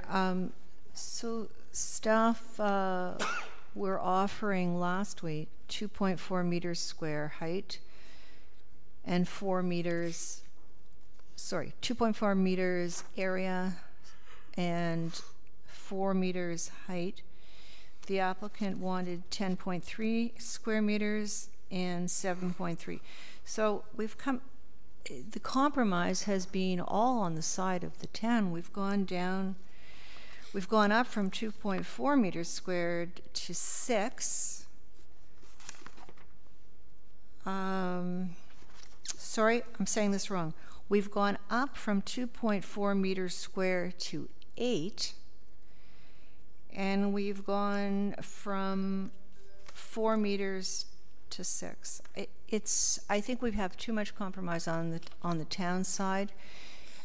Even though we do want the businesses to do well, it's too much of a variance. And also, agree with Councillor Perry, we do not want this kind of lit sign. This is from what Councillor Perry said last week, and I think he's correct. Municipalities are moving away from these backlit signs for light pollution. So I don't know why we would go forward with a backlit sign. To me, it's too large and it's backlit, and the town has done most of the compromising. Councillor Abel. Thank you, Mr. Mayor. And, I just wanted to say I was pleased to see that there was a collaboration and that the staff has recommended something of a compromise, and that both parties are in favor of. We didn't hear anything from any of the neighbors or any concerns, and the illumination, we each have our opinions, but I'm not really too concerned. I just wanted to say that I am very pleased to see that there was a compromise and some collaboration and a resolution brought back that was satisfactory to both parties. So I'm in support. Thank you. Thank you. Councillor Humphreys. Thank you, Mr. Mayor. Thank you so much. I'm too it's very supportive of the resolution, and thank you to staff and the business owners to come to this conclusion. And I'm happy that they're going to have some signage that will help encourage their business and get more street traffic in. So this is great. Thank you. Thank you. Mr. Ramuno, there was some discussion last week as to whether or not neighbors in the area had been informed. And I'm just wondering if there was any discussion, because we did have some of that discussion last week as to whether or not, because that plaza right now is not zoned for an outdoor sign. And certainly, if someone wants to have a variance on their property at home and put up a garage or something like that, you've got to put a sign up there and at least let neighbors know what's going on. So I'm just wondering, is there any provision for that, just to get some input around that, or did we get any input from the neighbors? Through you, Mr. Mayor. No, there is no provision in the sign bylaw to require public notification, as we do with other planning applications. And again, we didn't reach out to the residents, but in our discussions with the applicant, they did indicate that they did have some discussions with some of the area residents across the street, and the indication from some of the residents was that they would be satisfied with the original sign that was proposed, provided that they installed a timer on the lit sign. Again, I'm taking the word of the applicant. What we have done, though, is we've imposed that that condition that the illumination be set to a timer and be turned off at 11:30 p.m. Thank you, Mr. Moon. Ms. Van Leeuwen, what's the time cutoff for the noise bylaw? Is it 11? To you, Mr. Mayor, depends on the activity. So the way our bylaws set out is there's various. What's that? A raucous party in my backyard. 11. I believe it's 11, but like I said, it depends on the activity. Construction activity is different than amplification of noise, and it depends on what zone. Commercial zones are different than residential zones as well. But being that this is a residential zone, I'm okay with the proposal. I'd be happier to see it cut off at 11 rather than 11:30. Second time around, I've got Councillors Thompson, Kim, and Tom. Councillor Thompson. Thank you, Mayor Don. I apologize. I wanted to mention this. I know Councillor Tom brought it up last week with regards to the policy, but I mean, if we're going to support a variance of so much, then maybe we need to revisit that policy. I'll just leave that as a comment with Mr. Ramuno to take a look at, because I think that if staff are going to support that kind of variance, then obviously there's a challenge with the policy that we have in place. Councillor Kim. Thank you, Mr. Mayor. My questions have been asked, so I'm fine. Thank you. I'm in support. Councillor Tom. Thank you, Mayor Daw. My question is, I don't know who this would be to, so I'll have you direct it for me. It says it's going to be subject to a timer that goes off at 11:30. What recourse does the neighbors have if that doesn't go off at 11:30? Do they call the town, or do they call the owner? I mean, it's not really it's not one of our bylaws they would have been infringing on. So, Mr. Ramuno. Through you, Mr. Mayor, it's a condition that we're imposing, so if they're not complying, they can call the town, and it'll be a matter of enforcement. But we did have that discussion with the applicant, and he did agree. Thank you. So they'll call the town. Great. And then, yeah, I mean, Councillor Thompson kind of mentioned it. I just think, council sets policy for signs, and if we give staff the broad authority to interpret those and enforce those with residents who make applications, and whether they give variances or not, if we need to look at the policy, let's do that. I just think, there's a reason we delegate authority to staff, and that is so that it doesn't have to come back to council. So my only point would be, yeah, if we need to look at this, if it's too restrictive in staff's opinion, then have the policy come back, and we can look at it. That way we stop, the slow drip of sign variance applications. Just a comment. Thank you. Any other comments? Calling the vote then. All in favor, please raise your hand and vote accordingly. Voting yay? We're separating them. Oh, I'm sorry. We're separating them.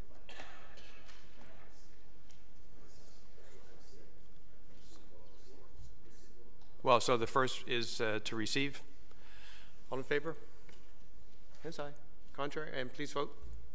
What's your button?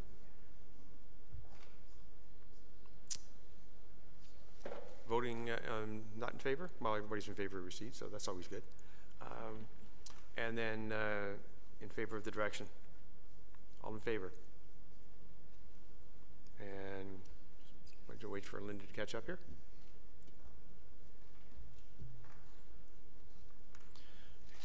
Opposed? If you could please vote. Opposed?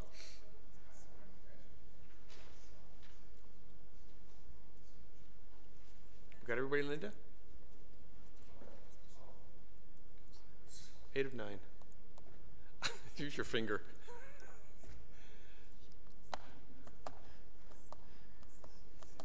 That carries 7-2. Getting a little carried away with there, Councillor Abel. That passes. Thank you. We will move to item R6 from last week with sign variance for 676 Wellington Street East. I'm sorry, I don't recall who pulled that. Councillor Gardner, you got a motion? Okay, Councillor Marcus, move as is. Thank you. Second. Councillor Thompson, thank you. Councillor Gardner. Again, Mr. Mayor, we want our businesses to do well, but we're going from an allowance of 4.91 square meters to 9.34 square meters. That's just too big a variance. I don't think it should be approved, and I'll be voting against it. Thank you. Any other comments, please? Councillor Abel. Thank you, Mr. Mayor. And through you, The sign is in a plaza, strip plaza, we call it Longos Plaza, and the applicant is wanting to put one on the side and increase the size. What would every store, retail, be able to now say, well, you know, you've increased the size significantly there, and we've thought about it, we would like to have the same. So does that set up some sort of domino effect? Through you, Mr. Mayor, I think. Mr. Muno. Thank you very much. Through you, Mr. Mayor, I mean, that's always a possibility. Some other unit owners may want to increase their signage, but the majority of those units in those plazas have been pretty, pretty stable. They've been pretty successful. This one unit at that corner has seen a change. There's been a couple in the whole plaza that have seen a change throughout the years, but the majority of them have been pretty successful, and they've been doing well. So I mean, it's always a possibility that someone may come forward for a larger sign, but they would then have to come with staff and present a proposal, and we'd work through that. And if they exceeded the bylaw, we would then present it to council. Okay, thank you. Well, you know, my comment is to say it is a precedent. We've heard that several times on other matters during our term, and it does concern me somewhat. And that you know, we would give equal rights to all the plazas to increase their size. So I don't know if, like similar to the comment, is it we're going to address our policy and allow that to be forwarded? So those are just some of my comments at this time. Thank you. Councillor Perry. I'd just like to remind everyone around the table that this isn't really any different than when we allowed for the change at the, why am I blanking on the name of the location? State and Main. It was a corner property that we allowed to have extra signage because it was a corner property. There are two facades to this building, and we're just allowing one on each side. So that's what we're doing. It's been done before. So. Thank you. Councillor April. I don't know if anyone else wants to speak. I think I got clearly that it's two facades, and I have no problem with that. It was just the size.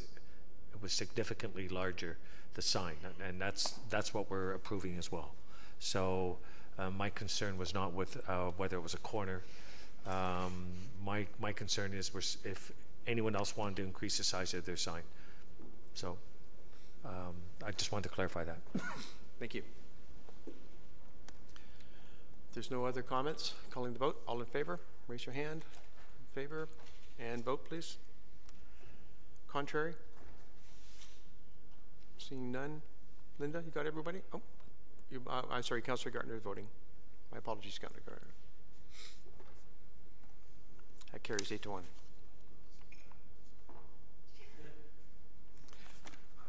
The next item is R7, which is the from last week, proposal to bring forward a zoning bylaw amendment.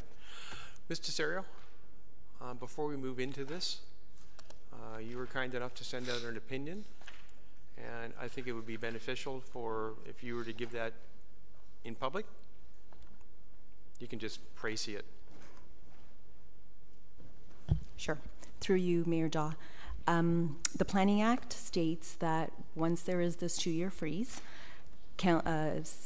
applicants cannot submit further applications, zoning applications.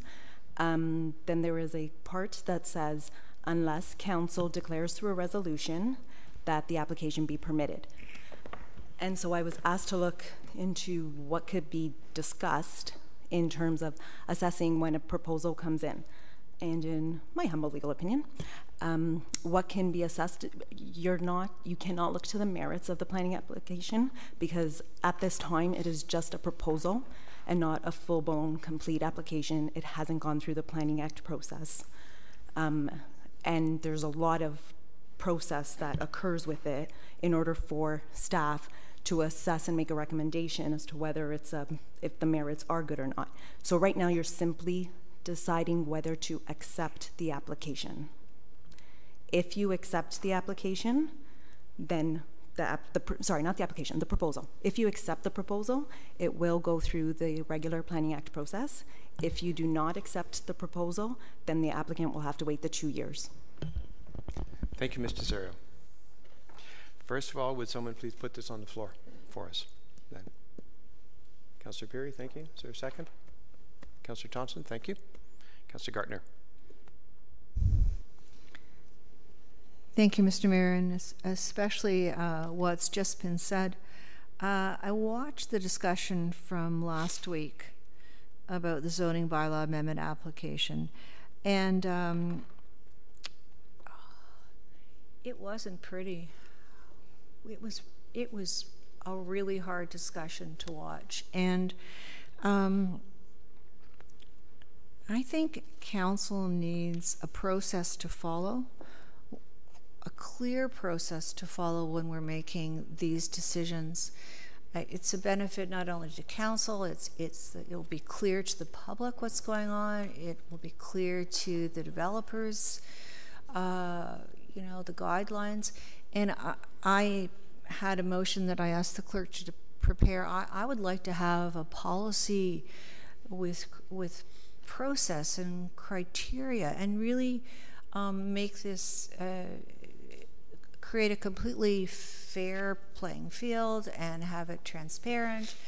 And now I've spoke to some councillors before. There's opinions about maybe it should just be guidelines. I'll ask the CAO for his opinion, but we definitely need a process to follow. And I would like to suggest, although I don't think it will be popular, that before we make any of these decisions, we've got one tonight, we've got, I believe, 3 coming forward next week. I see a nod from Mr. Ramuno. So I would like us to ask staff to come forward with a process and criteria, especially after what our lawyers said. We did it wrong last week. In my opinion, but you know, we're a municipality that's really trying, and we're one of the first, and I don't think we can be faulted for anything that went on last week, but I do think we need some more guidance as to how we conduct these discussions. Councillor Tom. Thank you, Mayor Daw. Yeah, you know, based on what our solicitor has told us, you know, the discussion did veer into last week at committee into, say, the quote-unquote merits of the application. But my question is, then, if we're not allowed to discuss the merits of the application, 2 things. Can those be included in, say, a report that outlines what is being proposed? Because clearly you're going to have that affect your judgment if you're knowing what's going to be proposed or not. You know, in the most restrictive sense, you could just say they're asking for a zoning application change, but obviously there was site drawings and stuff. Like, it was almost a quasi public planning report that we got for this.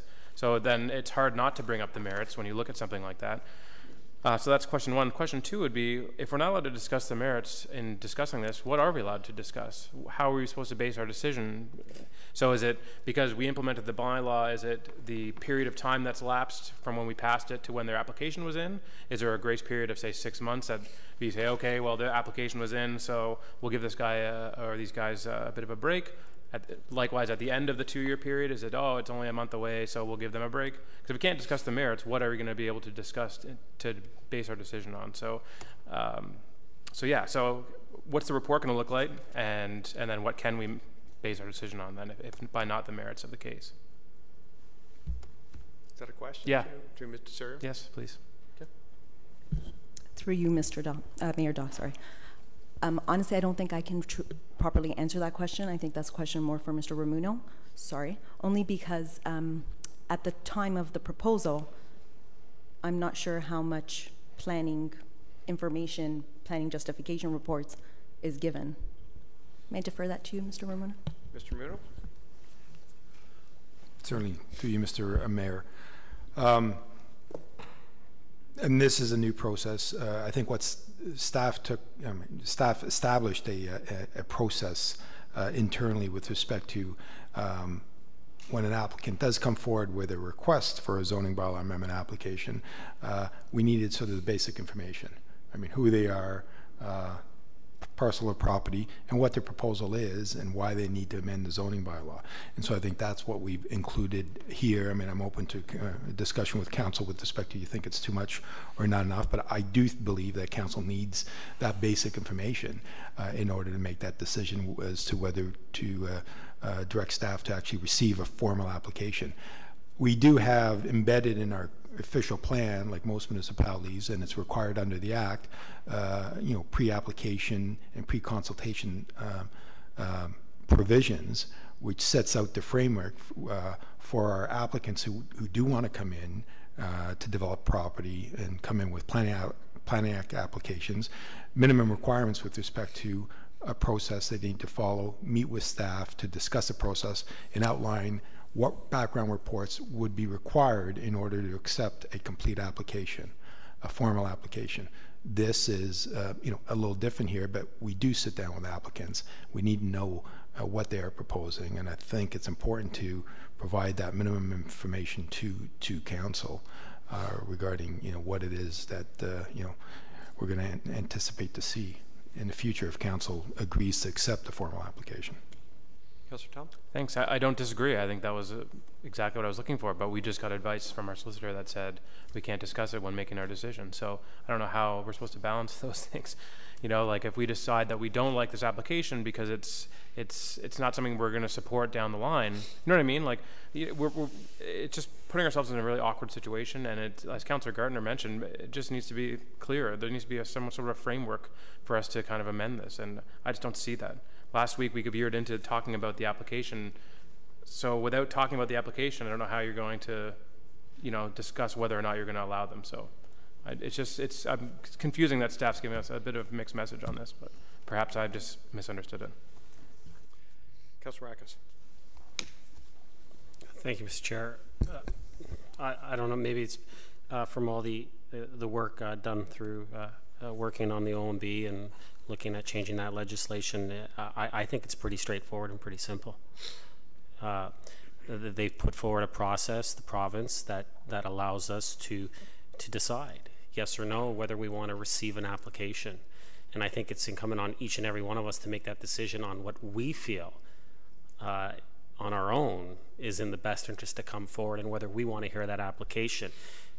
Do you discuss the merits? I mean, I agree that we don't want to get into a full-blown discussion because we don't have all the information in front of us, but it is important for us to have what it is that they're looking to do, because that's going to weigh in your judgment of whether you want to allow this to follow the proper procedure. You're going to say to yourself, I look at it as, I'm going to say, do I feel comfortable in allowing this to move forward and accepting this application and allowing it to follow the proper process? And so I'm gonna look at what's presented in front of me, and I'm gonna decide that yes or no.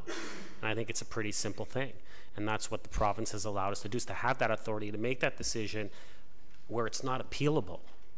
So if we say no, go away for 2 years, don't come back, this is not what we want, and they go away and they can't do anything about that. That's what the province has done for us. Now, while it might be confusing for some, and maybe throughout some other municipalities as well, for myself, I look at it, and I've had discussions around the table. If Bill 139 does come into act, I'm all for getting rid of this provision within Bill 73, because we'll have the same authority and stronger authority within Bill 139. And so, but we have this in front of us. I think it's a simple thing. An application comes forward asking whether to be received within the proper process of public planning, and you just make a decision. Are you comfortable in allowing this to move forward? Yes or no? That's it.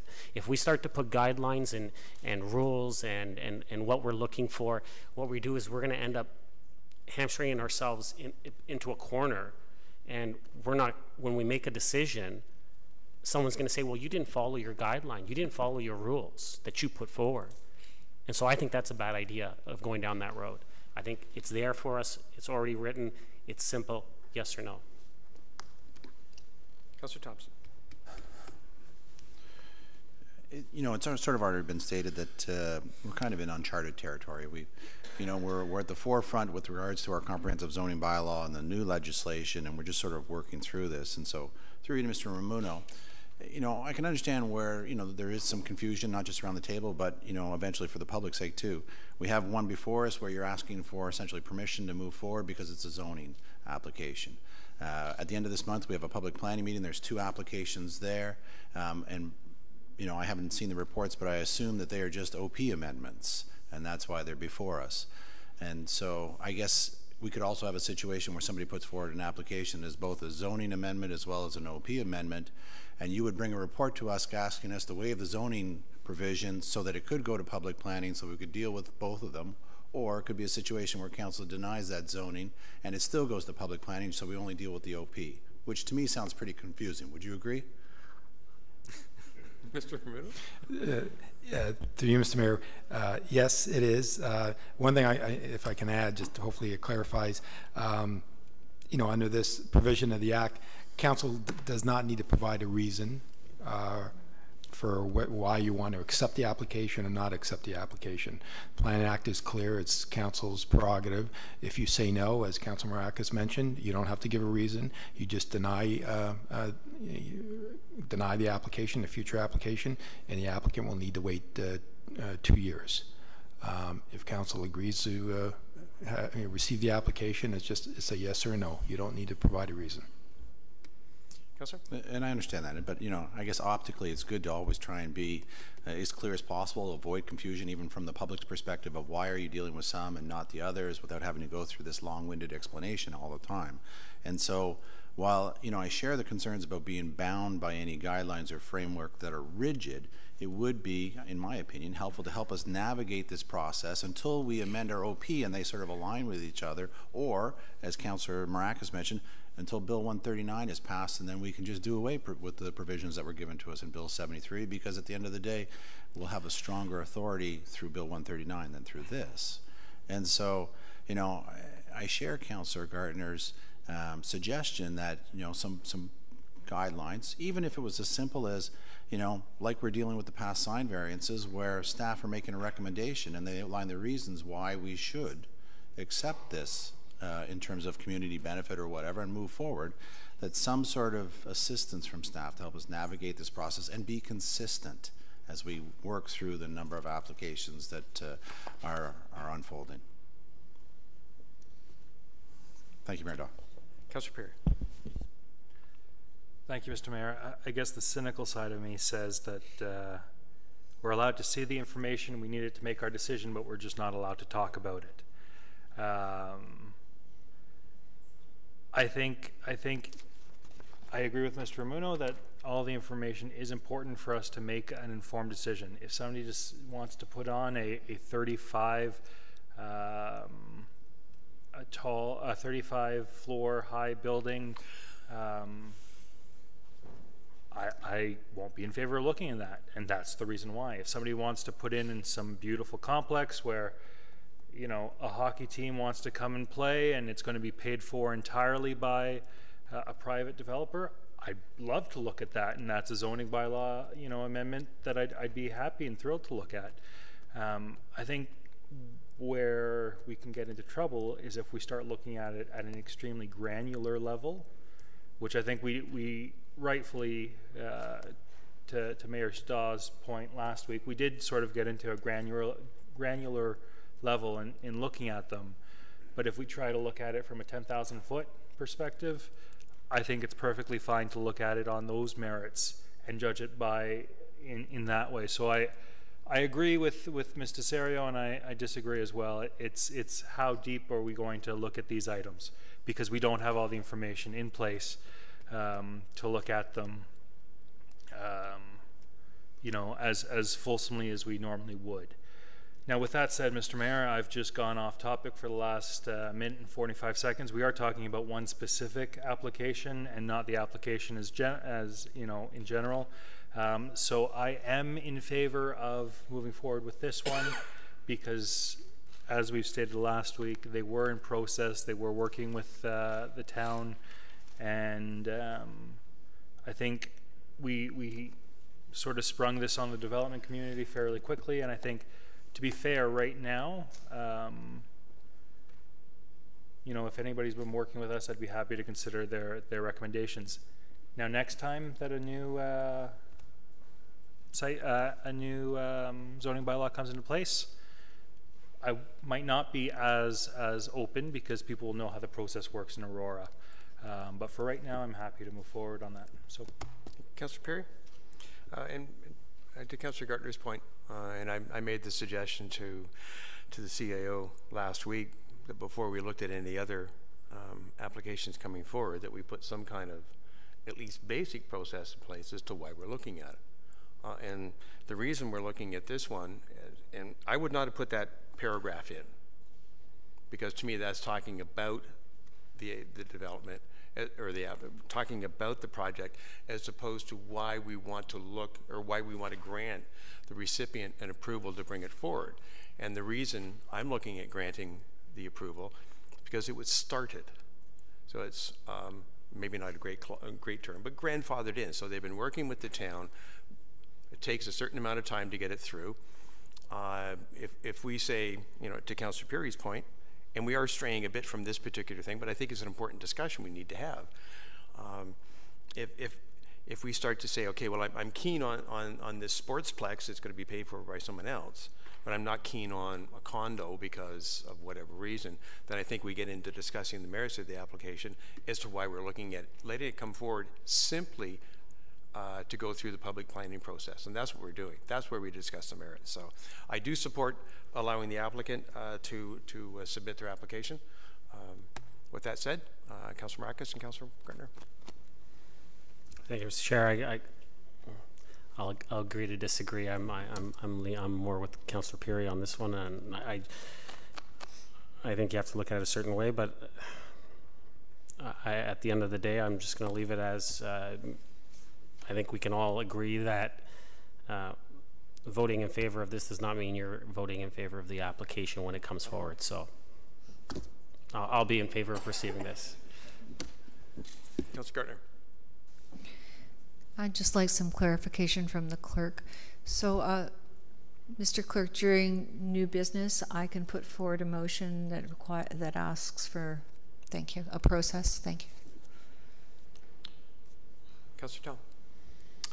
Thank you, Mayor Dow. I have a question. So, if this or any application is by resolution of council allowed to go through the regular public planning process, it's not appealable. And but if that application moves through the public planning process and is ultimately denied by council, it is appealable to the OMB. So by waiving this condition, we also waive our authority to be the final say. So I just think that every time we grant this type of leeway to a developer, we have to keep that in mind. And it's only temporary, and it's only when you've changed your zoning bylaw. And there's a reason. So you've just put all that work into it. To have changes in the 2 years preceding or after that is the whole point of they give us this latitude. And so, you know, there's an argument to be made, I think, Mr. Mayor, that you just mentioned it, that, you know, if they've been working with the town for a while and they've just happened to be unlucky and get their application in just after the deadline, that's a different matter than a year from now when we are going to be hearing these. But I just think it seems as though we're going to have a lot of these come forward, and I think I agree with Councillor Gartner as well that there needs to be something in place for us to be able to guide our decision making on this. So I guess that's a comment based on the fact that they've been dealing with the town for a long time. I'll be supportive of this at the moment, but I think we really need to take a look at this quite seriously. Councillor Kim. Thank you, Mr. Mayor. I think if you were to look at this quite closely, I think there are reasons to vote for this application to go to public planning, and reasons to not move forward. And through you, Mr. Mayor, to Mr. Ramuno, I don't think this was asked earlier, but can you tell us approximately how many of these situations or these applications we have in the hopper? Mr. Ramuno? To you, Mr. Mayor, the next week's General Committee agenda is essentially set, and I have a report with 3 requests. on 3 individual properties, requests to submit zoning bylaw amendment applications, and we know of another 2 or 3 that will be coming in. And again, in a lot of instances, they are applicants who have been working with us, or they are trying to submit an application and they needed zoning amendment to make those tweaks to our bylaw to permitted development. Sometimes it's within our promenade area, and in other instances it's not. But you got to think of it. We do have our official plan policies in place and designations. So in some instances, as you'll see next week, they're trying to bring a property into conformance with our promenade secondary plan. Thank you. And through you, Mr. Mayor, to Mr. Ramuno. So there's about 5 or 6 applications that have been caught in this transition stage, and is there a reason why I guess more guidelines like having a grandfathered recommendation, any kind of guidelines to help us out in this situation was not brought forward, knowing that this was going to happen, and this was put in quite quickly in June. To you, Mr. Mayor. I mean, again, this is new to not only to us, but to a lot of municipalities. But I think moving forward, from what I'm hearing, in our future reports, and we're not required to bring forward a report. I can always just advise applicants to, they need to wait the 2-year period, but I can certainly provide a bit more information with respect to, how long a particular applicant has been working with us, if they have been working with us, and some of those reasons that may assist council in making a decision whether to accept or not to accept. Thank you, Mr. Ramuno. Without discussing the merits, and as Councillor Tom mentioned, there are options for them to appeal to the OMB. It does leave us open a little bit. At the same time, I do understand that there's not much warning transition time with the comprehensive zoning bylaw. So.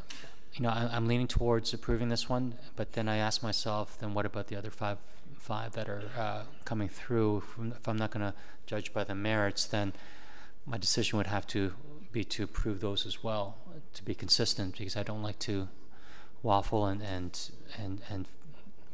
vote inconsistently, and I want to be fair.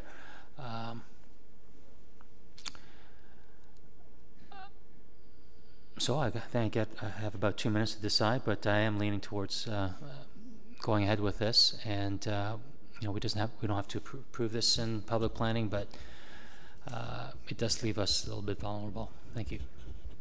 Thank you, Councillor. I'm going to call the vote then. All in favor of the resolution on the floor? Hands up and please vote. Contrary? Thank you, Councillor Gartner. If you would press your button. We have 9 of 9. Passes 8-1. Thank you very much, Council. We'll move to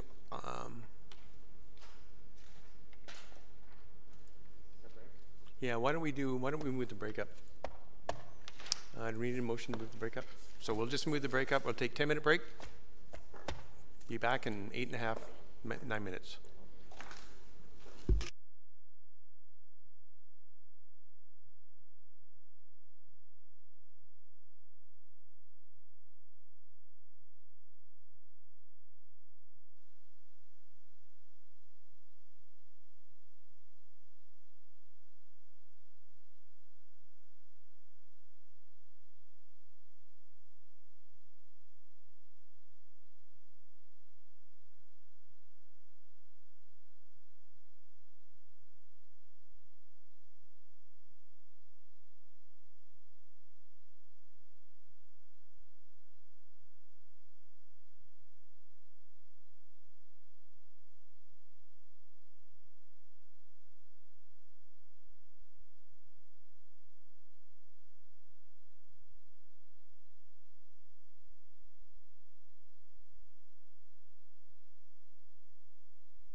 I could get everyone to take their seats, please.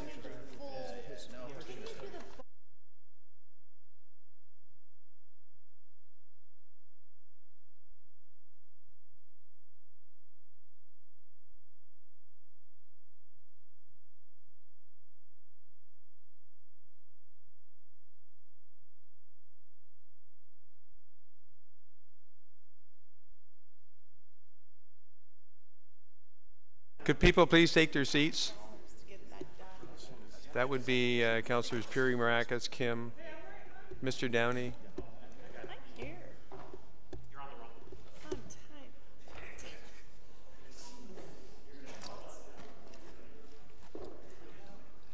On time.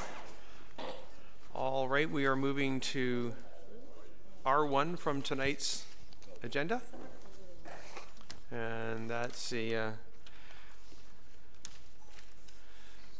changes to the practice and policies of the Assessment Review Board. And at this point, we'd asked Mr. Elliott for some new information, and this is what he provided. So may I first have a motion to receive for information, and if there's any questions for Mr. Elliott.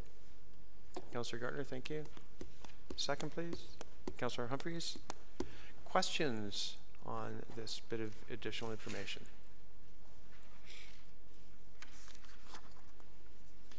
Councillor Kim.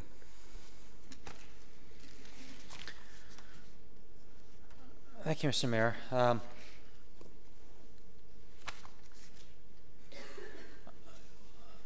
thankful to Mr. Elliott for providing us the options as requested last week. I think it only makes sense, at least to me, that the complaints officer be in a separate silo or team from the appeals representative. The obvious reason being that there's the conflict of interest is not there, as opposed to if you were in the same team, then you'd be essentially colleagues and have a team bias.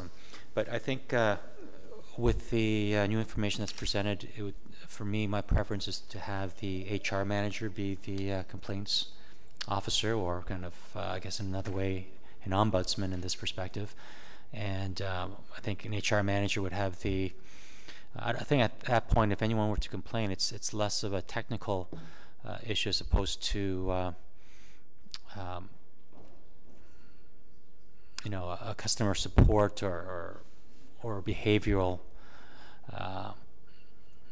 issue. And I think an HR manager would adequately be able to review that circumstance. And I think an HR manager is, even if there are some technical components, an HR manager should be sufficiently equipped and have the cognizant abilities to be able to review those circumstances as well. So I'm in favor of an HR manager being the complaints representative, and thank you, Mr. Elliott, for responding to a suggestion from last week. Thank you, Councillor Kim. Any other comments or questions on this item? Councillor Gartner, Councillor Thompson. Thank you, Mr. Mayor. I would like to go with the report as presented last week by Mr. Elliott, and that's already passed on consent. Okay. So I don't agree with. I agree with having both of these positions filled by people in the finance department, and not through you, Mr. Mayor. Am I correct in that was your recommendation, and not an HR person? I understand why Council. Okay, but we're not. Oh, we're not talking about that. Wasn't Council Kim just talking about? There's no action on Mr. Elliott's report, and his report from last week passed on consent. Okay. And I think Mr. Elliott will take this under advisement, and Mr. Elliott, maybe you want to make a quick comment. Through you, Mr. Chair, or to you, Mr. Chair, if Council is supportive of Councillor Kim's position, I would suggest that the resolution from the last week's report needs to be amended to the alternative recommendation that's presented in tonight's report, which is on page 3 of 4. Okay, but that would be contrary. So So we would have to, So it's contrary to the previous consent item. Unfortunately, perhaps we should have pulled the consent item too late. and match it up with this. Well, we can always change it. But let's, So Councillor that's Thompson. procedural item. Councillor Gardner, you finished? All I will say is that I'm in favor of the recommendations on the report from GC. Thank you. Councillor Thompson? Actually, I thought we were going to debate who the most likely person would be for the appeals representative. You've clarified that that's not the case, but I will say that I support Mr. Elliott's decision to either name the two individuals or place himself as the appeals representative. I think for myself, that's the most logical person to hear, especially though, when you look at the report and he outlines his logic with regards to, in general, when there's a complaint about any manager on any team, it should go to the department head first. No different than if a member of council has an issue with a director, they would not go to the manager of HR. Most likely they would go to the CEO, and so, or CAO, sorry. Since we're just receiving for this information, I'll support the report, but if it were to come down to assigning who is best to deal with the appeals, I'm comfortable with Mr. Elliott making that consideration or placing himself in that position. Thank you. Any other comments or questions on this item? Councillor Kim? Thank you, Mr. Mayor. For clarity then, we're just receiving this additional report for receipt. Correct. And so we've already approved. No, on consent. Okay. So right now, council has no. You would have to. You could put a motion on the floor for reconsideration, which requires 2/3 to reconsider that item, and then. Mr. Clerk.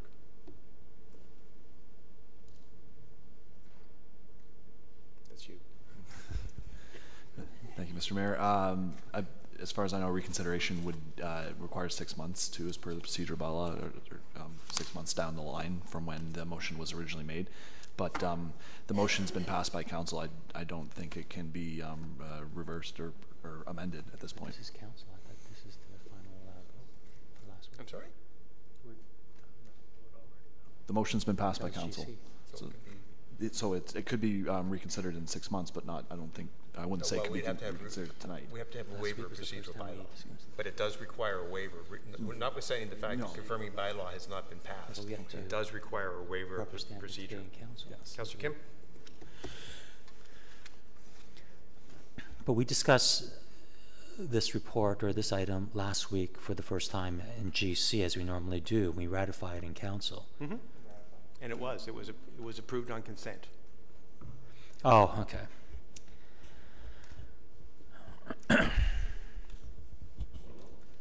Okay. Okay, so it's not going to be the hill that I die on then. Are there any other comments or questions on this? Seeing none, may I have all in favor? Raise your hand, please. And if you would vote, please. Opposed? And if you would vote too, Councillor Kim? Electronically? Electronically? Okay, thank you. Thank you very much, sir. The motion passes 8-1.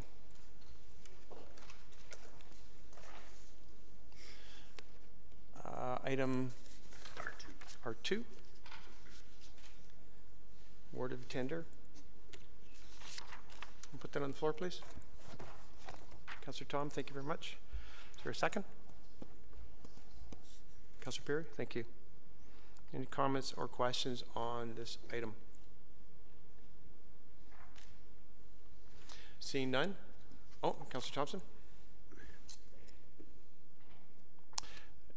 I think it's just important to note that council did have discussion on this item in closed session. For those that are watching or may wonder why there's no further discussion on an item that has a $1 million price tag, that there was discussion prior to this meeting about it.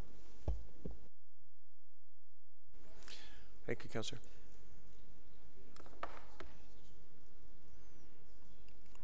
Any other comments or questions, please?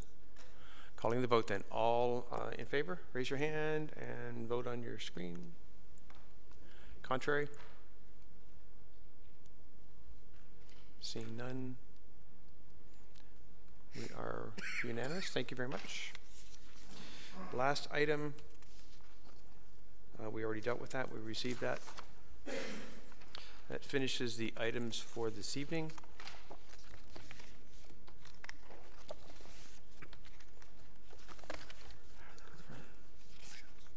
We will move to motions, please. And Councillor Abel, if I may pass the chair to you, sir. Thank you, Mr. Mayor. We have a notice of a motion.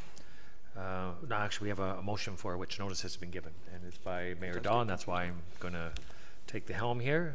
Mayor Daw, would you care to put this motion on the floor? Yes, thank you. I will just I will put it on the floor as it is. I won't read it. Councillor Tom. And perhaps you'll start off with some comments, Mayor Daw. Thank you very much, Mr. Chair.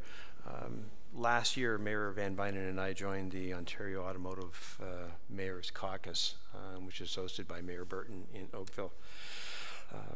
As you know, we have, of course, Magna's head office is here in Aurora. We also have Van Rob, we have Axiom, and we have a number of smaller producers.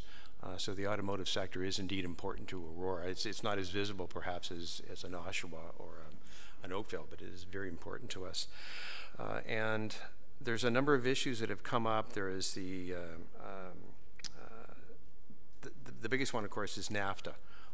And so what has happened is that the last meeting we were at this summer, there was a gentleman up from the U.S. explaining some of the issues around NAFTA and some of the areas that he thought he was going on. And so it was the agreement of the group of mayors who are present to craft this motion and to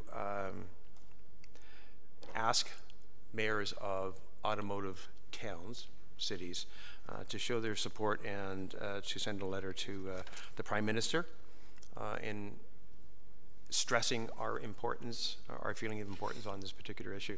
And indeed, we received, or I received, pardon me, from Mark Neeb at Magna, the submission he made on Bill 148, which is not directly applicable to this, but it did indeed address their concerns in terms of the automotive industry, how they were progressing, and there was some good background information in that. And I think it's important that we support our fellow municipalities in their automotive challenges as well. Certainly, like I say, the bigger ones in Oshawa has probably been the one that's been most affected as of late. So I'm happy to try and answer any questions that anybody may have. Thank you, Mr. Mayor. And so I'll start with Councillor Thompson. Thank you. Mayor Daw, in your comments you mentioned that mayors of other automotive towns will be putting forward a similar motion as this for their council's consideration. Just out of curiosity, how many, I guess, municipalities are you referring to? Or are we talking dozens? Are we talking 50? Are we talking, I mean, we know there's 444 municipalities in Montreal. In Ontario, I just want to get a sense of how widespread. I apologize, Councillor Thompson. I do not have an exact number. I will get that for you, but about 20. Then I guess my other follow-up comment is that, you know, I understand that there's tremendous value for those mayors of automotive towns to put forward the resolution, but, you know, as we've seen with other issues, I think that the more municipalities that get behind it, the more weight it comes to bear on both the provincial and federal governments. Was there some discussion about, after getting those 20 municipalities to sign on, to send that resolution around to other municipalities to sort of endorse it as well? No, there wasn't, Councillor Thompson, but we could certainly, I'd be happy if we wish to add that to this motion, to send it to AMO and FCM. I may, from the experience that Councillor Maracas and I have had with OMB reform and getting other municipalities behind it, I think that it can help further the cause. Thank you. Thank you, Councillor. Councillor Maracas and then Councillor Tom. Thank you, Mr. Chair. I think this is great for us to move forward with. I agree with some of the sentiments from Councillor Thompson. I think the better weight that is behind this, and probably get better results with it. Definitely to FCM. I think if we're dealing with NAFTA, I don't know if we need to add AMO in there. If we're going to talk about Bill 148, then definitely AMO. I also received from Mr. Neeb about Bill 148 and Magnus' thoughts on that in their submission, and I believe, Mr. Mayor, you sent that out to the rest of council as well. So I think we all appreciate that. I just also would just like to say I think it's great that Mayor Burton from Oakville put together this summit and brought everyone together to put forward this very important issue. So thank you. Councillor Tom? Thank you, Mr. Deputy Mayor. My question has somewhat been answered. I was just going to inquire to the Mayor as to why he didn't include, you've limited to NAFTA in its scope. So if that's all you wish to address with this motion, that's fine. But as the other councillors have mentioned, if you're looking to broaden it out to provincial issues, then certainly a letter to the Premier. But maybe that's for a different motion for a different day. So, Mr. Chair. Mr. Mayor, would you care to respond to that? Thank you. And if I may, your point's well taken, but there was a definite desire on the part of the Ontario Auto Mayors Caucus to direct it towards NAFTA, because that is really first and foremost in their minds right now. Excellent. Thank you for bringing it forward, Mr. Mayor. Thank you, Mr. Mayor. Thank you very much. If there's no other further comments or questions, I will call for a vote. All those in favor, raise your hands. I'm sorry, Mr. Chair, but if we, I will add that we send this to AMO and FCM. As an amendment, friend? Pardon me? Could we just add that, Yep. Mr. Clerk? Was it okay with the seconder? Councillor Tom, you were the seconder. Oh, yeah, sure. Okay. So we just asked to share that with the FCM and AMO. And that was agreed with the seconder. So based on that, I'll call a vote. All those in favor, raise your hands. And We had a vote. We had a vote. Carried 2-0. And then that carries. Are we going to reload? Yeah, we're good. Okay.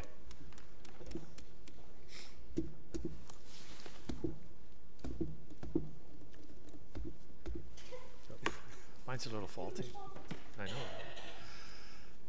I'll pass the chair back to the mayor. Thank you very much. We'll move, but there is no regional report. We will move to new business, please. May I start with Councilor Marcus?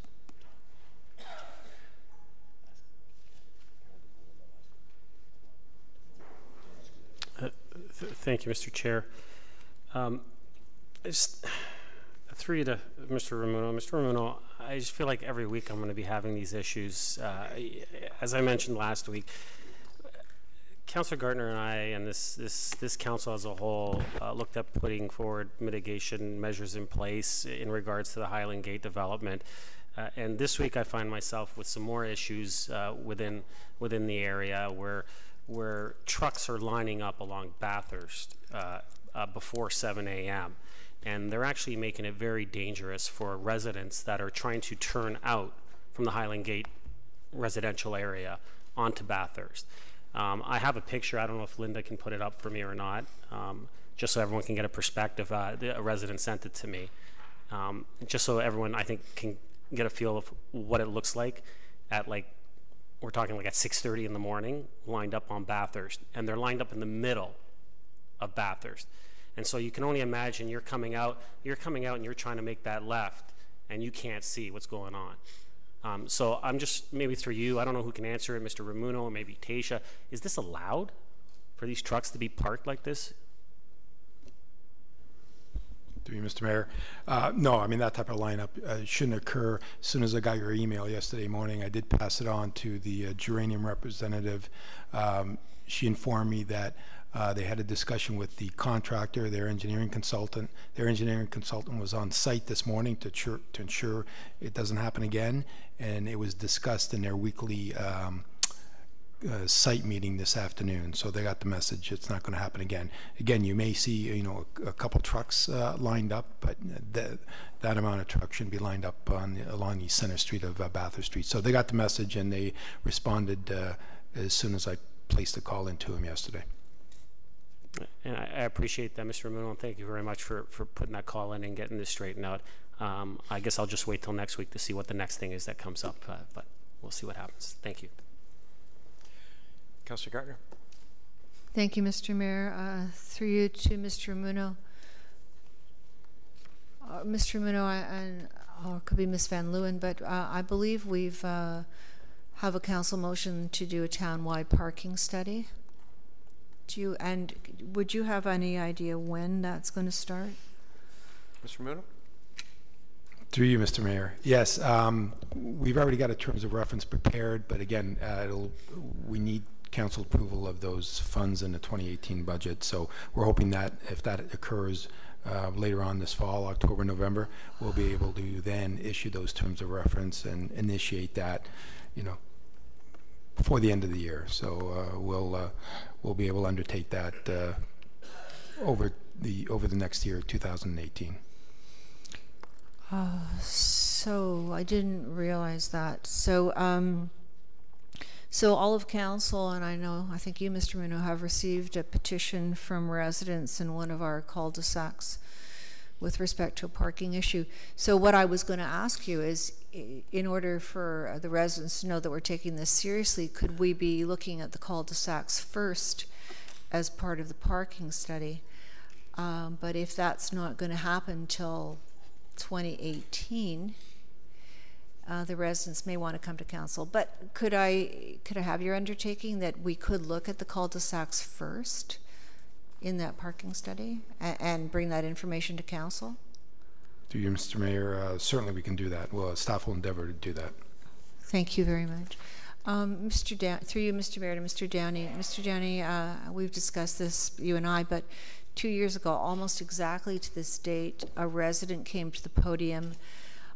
His wife had suffered some injuries because she was scared by a dog that was off leash.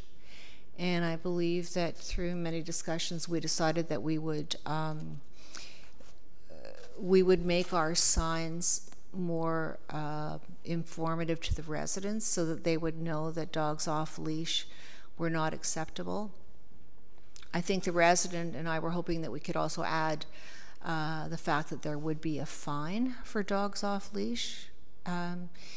So can you give me your thoughts on this? Because that resident and many others have kind of been waiting patiently for this sign, and the sign is, I have and you have as well, it doesn't really do much to allay the fears of the residents. Mr. Downey? Through you, Mr. Mayor. Yes, and thank you for having the discussion. And we, as you know, have placed a notice on all the new signs that are going in all the trails and all the parks with regards to dogs being on leash, and that we also that they pick up the dog feces. On that sign, it's not identified that there's actually a fine imposed if they don't do that, but then we don't have a fine identified for some of the other violations that are also noted on the sign. But I think it's important that residents are aware what the standards are, and what the requirements are, and what the fines are if imposed by bylaw. We have had some discussions with regards to this at our Parks and Recreation Advisory Committee, and one of the members of that committee has identified a need for more public education on how people deal with pets within our parks and trails. So I think that is, quite frankly, the preferred solution with regards to this.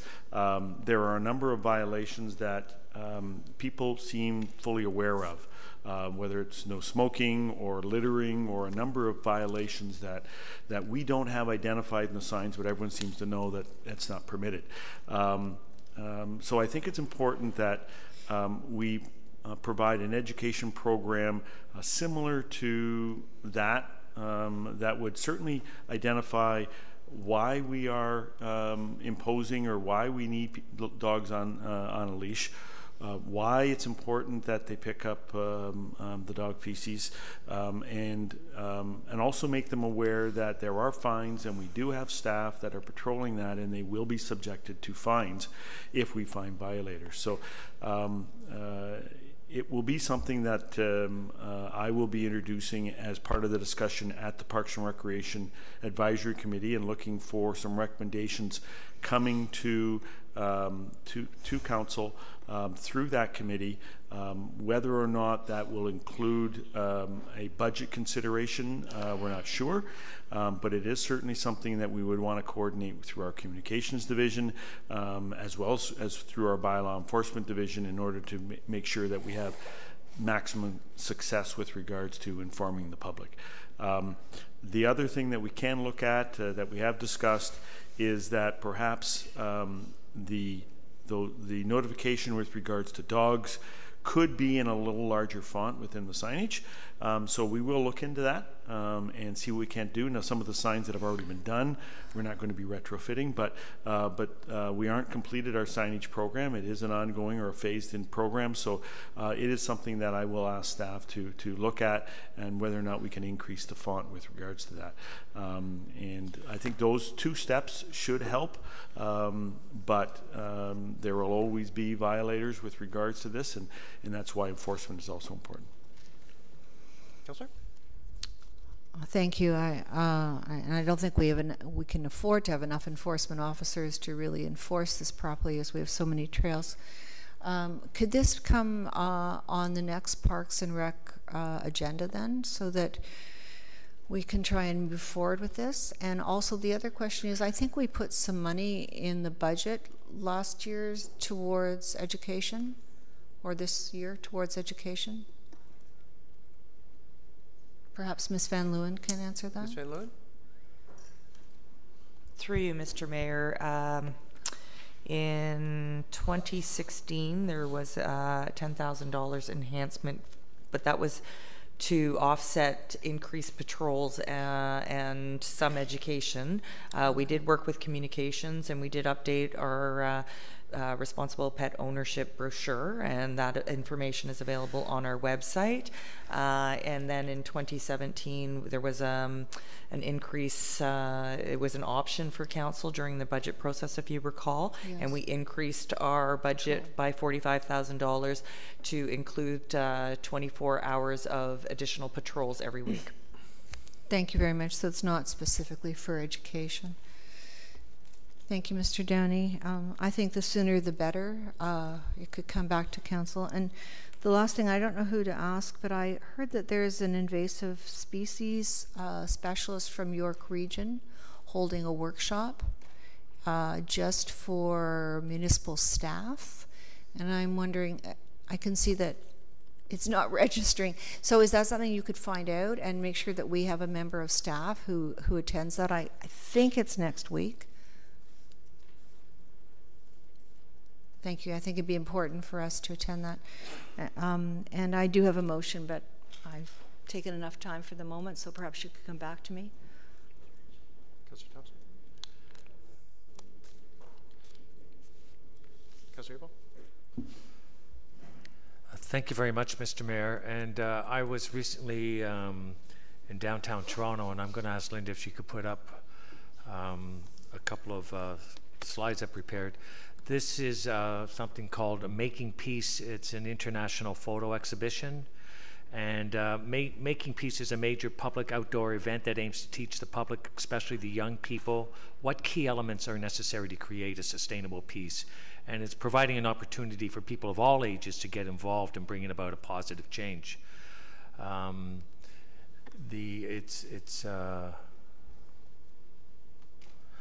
just go on. It is curated, of course, there's the iconic Nelson Mandela.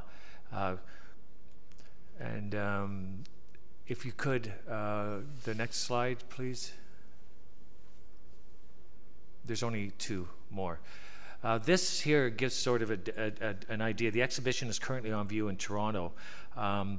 It is a Nobel Prize awarded to International Peace Bureau, and the centennial mark was in 1910. So it's been in 13 major cities, including Basel, Geneva, Strasbourg, Sarajevo, Stockholm, and most recently it was at the 2016 Summer Olympic Games. Currently, it is on view in Toronto, and we have a tremendous opportunity to bring it to Aurora, and it would be only the second North American venue to receive such an honor. And the last piece, it has an educator's guide to it, and you see those cubes that I was showing. They have pictures of, and this is one of maybe 120, because each cube, there's 30 cubes. And that's the bombed out dome from Hiroshima, and it gives a bit about what the impacts were. It's divided into 5 themes throughout, and it has a teacher's guide to it, and so it's great for students to tour. The curator, Ashley Woods, I approached him, and he visited our town, our Church Street school, the cultural center. He was very impressed that Lester B. Pearson, who's the only Canadian Nobel Peace Laureate, went to school there, and then he attended and toured our town park, and he said that he could see all those cubes presented in a fashion around our town park. There is a nominal fee to bring this exhibition. It requires some marketing, a small curation fee, as well as some marketing. And the goal was to get enough sponsors so that we could show it without asking the town. But we are running out of time. There wasn't a lot of time for this to come forward. I've been working about just a month and a half on it, and we have some commitments, but not enough to sign an agreement. And we need to sign the agreement before we can move the product. So I'm asking today that I bring in a notice of motion, and if you could put the notice of motion up, Mr. Mayor, if you would allow me to table. Thank you very much. That the town contribute up to $7,000 to the Making Peace exhibit, and that the funding source be from the council operating contingency account. And this funding to be conditional upon receiving at least $5,000 in additional funding from outside sources, and that the mayor and the town clerk be authorized to execute the necessary agreement, including all documents and auxiliary agreements required to give in effect the same. So we have something prepared, and we can move the exhibition, and it also would be great. When I approached a lot of the sponsors, they were asking, is the town involved? It would be great that I could also produce that we have a signed agreement to get more funding brought forward, so that the $7,000 that I'm asking for would be a placeholder with funding coming back, probably to make it a lot less. So the goal is to receive and replace that $7,000, but I'm asking council to approve that, so that we can sign that agreement, so that we can make the arrangements to transport and put in effect in our town park. So I'd like to move that, Mr. Mayor. Thank you, Councillor Abel. Is there a second for Councillor Abel's motion? Councillor Humphries, thank you. No, I did confer. It's not substantive, although I have no problem if we want to do a waiver of procedural bylaw in order to discuss it. I think it does keep it clean. Would you care to move that, Councillor Abel? I'll move that, Mr. Mayor. Keep it clean. Is there a second? Waive procedural bylaw to bring this forward. Councillor Humphries. Requires 2/3. Just on the waiver of procedural bylaw. Can we just have a vote on waiver of procedural bylaw? Are we all okay with that? To discuss it? All in favor? Opposed? That is carried. I'm going to go back. I've got 2 speakers, and I've got Councillor Humphries and Councillor Gardner. Councillor Humphries. Through you, Mr. Mayor, and wow, like what a huge surprise and opportunity.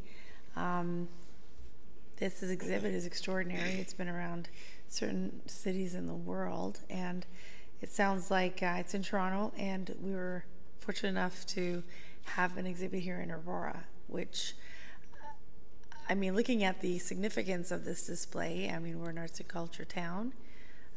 It would be an awesome opportunity to make it a tourist destination for the actual event. Just if I can ask, has there a date been selected for the event yet for our town, and also we're contributing. The ask is $7,000 through our contingency. What's the overall cost for the event? Just a understanding, is it? Councillor Abel, do you know what the overall cost is? Mr. Mayor, the overall cost to bring it would be $12,000.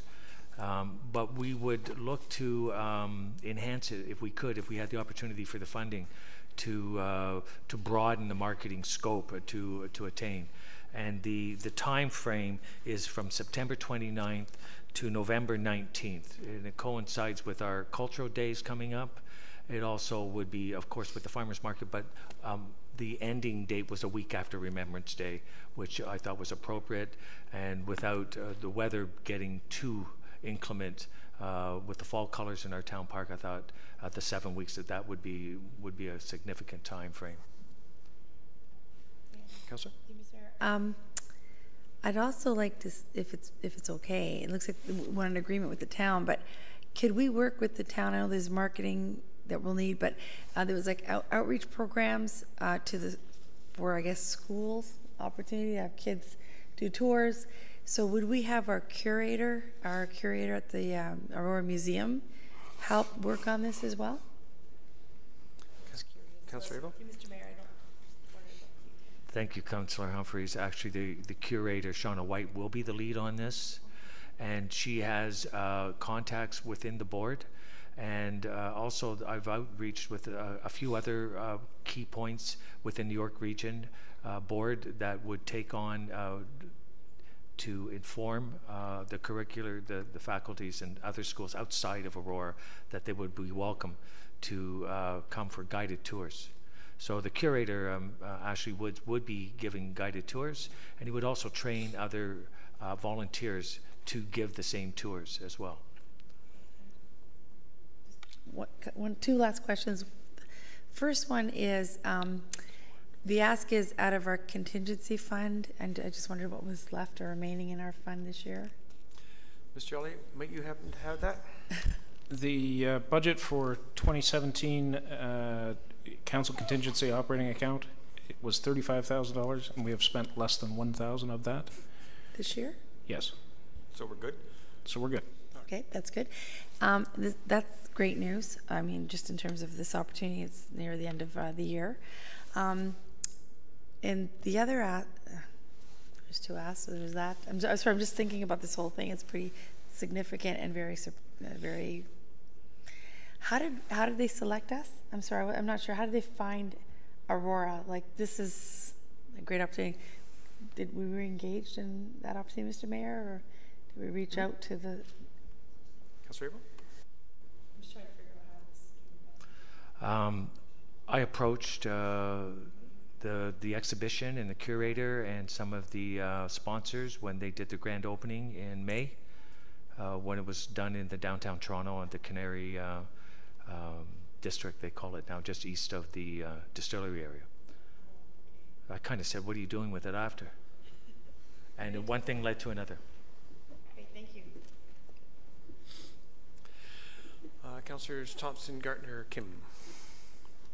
Thank you. A very interesting idea, and I appreciate you bringing it forward. I've just had a chance to look at the website, so I have a few questions, so just bear with me through to Councillor Abel. So it looks like it's a very huge exhibit, or maybe it has been in some of the other cities that it's been in.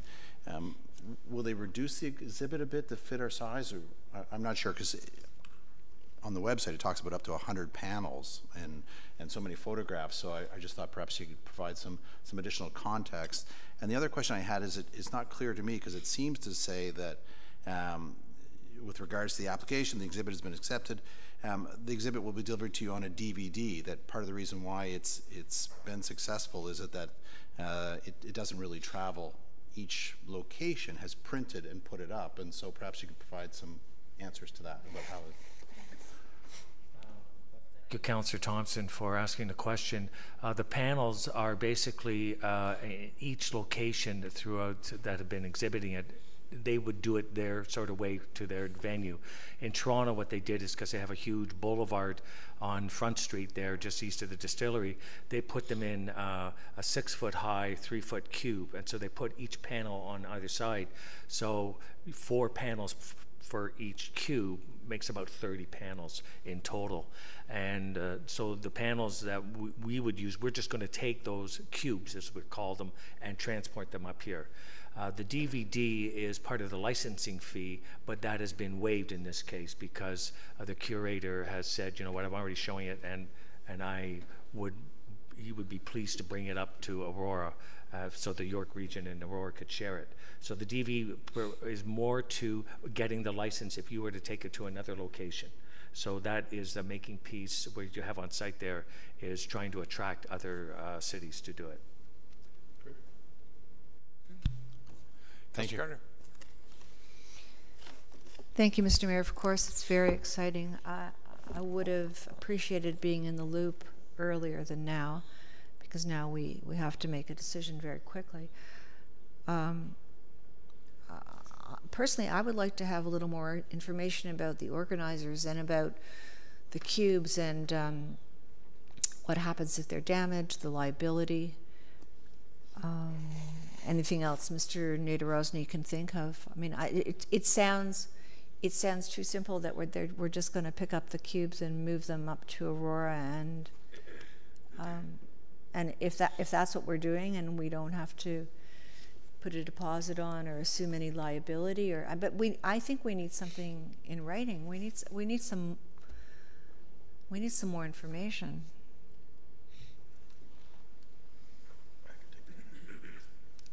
Mr. Naderozny, you got some information on that? Through you, Mr. Mayor, I can say that we staff have had an opportunity to look at a very simple agreement that the curator, excuse me, has provided, and we're not overly concerned about the agreement. It's quite straightforward and doesn't seem to represent a lot of liability or risk. But we would certainly go through that agreement and make sure that we're satisfied before we would bring it to the mayor and clerk for signature. Councillor? And as a follow-up, this would have to be, we're talking about it in a 2-week period. I can't remember, Councillor Abel, but towards the end of September we would be receiving this. So we would have to work quickly. If staff doesn't have an issue and there's no legal liability issues, it sounds like a great opportunity. Councillor Kim. Thank you, Mr. Mayor. Through you to Councillor Abel, the condition is the exhibit receiving at least $5,000 additional funding. And given that the event is only a couple of weeks away, I'm assuming you're reasonably confident that there's the $5,000 additional funding coming from somewhere? Yeah.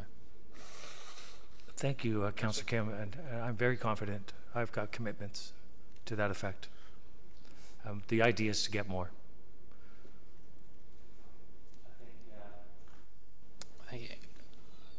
Just from the short slide presentation that I saw, I think in principle it looks great. The theme of peace and is great, and it is an opportunity, given from my short knowledge of this event, and given the other cities that this presentation was presented to, it looks like it had some great success. I think I wouldn't be, in such a short period of time, I don't think I would be approving this if it were not for the liaising with the local schools, because that's where I think you get a lot of traction and a lot of value from an educational component and teaching children in terms of the value of this theme that's being highlighted. So if the curator is confident that she can get the buy-in of our 10 local schools, 5 Catholic, 5 public, I think the $7,000 invested is well worth it. And given that the CAO has some partial knowledge of the running of this, and he seems confident, I'm willing to give my approval of this. It's always nice to have a more fulsome discussion and be aware of this, and have a few days or weeks to investigate ourselves. But yeah, I know that ideally we don't have that convenience all the time, and so I'm willing to give my approval on this, and in the hopes that there will be traction with the local schools. Councillor Kim, Councillor Perry. Thank you, Mr. Mayor. So to clarify, the entire event cost $12,000. Councillor Abel. Thank you, Mr. Mayor. We have a budget of $12,000 to get this exhibit here and launched. We could spend a bit more in the marketing. When it's stated that we'll need $5,000 more, and you've stated that there are commitments already, how much do you have in commitments already? Councillor? I have 5,000 in commitments, and I've got several others that are considering it at this time. So the 5,000 is already done. So if we approve this here tonight, this will go forward. Councillor? My belief, Councillor Perry, is that if we approve this, and we will sign the contract, and we'll go forward. I'm just trying to understand. It says the funding of this is conditional on us receiving at least $5,000 in additional funding. So what you're saying is that that funding is already ready to go. Yes, to answer your question, I've got 5,000. I've got that commitment for 5,000. But when the check is signed and deposited, then I can confirm that I have that. So I can confirm with you that people have committed, and organizations have already committed $5,000. And I would only be honest by saying, when I go and collect the check and get it's written to the town of Aurora, we can confirm that we have that, and that's at the point where we will be able to sign. I'll be honest, I would have had concerns if we didn't have that 5,000, because you've said you've been working on this for 6 weeks already. I'll be honest, I'm getting really frustrated with receiving these sales pitches with 2 weeks to go, without any information in front of us, without anything to look at that says, fund now or this option's gone. It's buy now or you'll regret it forever. I don't have any information in front of me other than what Councillor Abel's presented. I think that's a detriment to us being able to look at this and move forward. If everybody else is okay with moving forward without any information in front of them, that's fine. But we keep getting these last minute asks for money from the town coffers, and I don't have any justification to be saying yes or no to that. I just that's my frustration. It would have been nice to have known about this 6 weeks ago. Maybe Councillor Abel could have gotten some help trying to get some extra funds. Like, it makes sense that if we're getting an ask in the last, it's basically do or die right now. And again, there's no information presented to us other than 4 slides that have been photocopied. And it's not the first time. And I'm not okay with doing business this way. So I think it's a great initiative.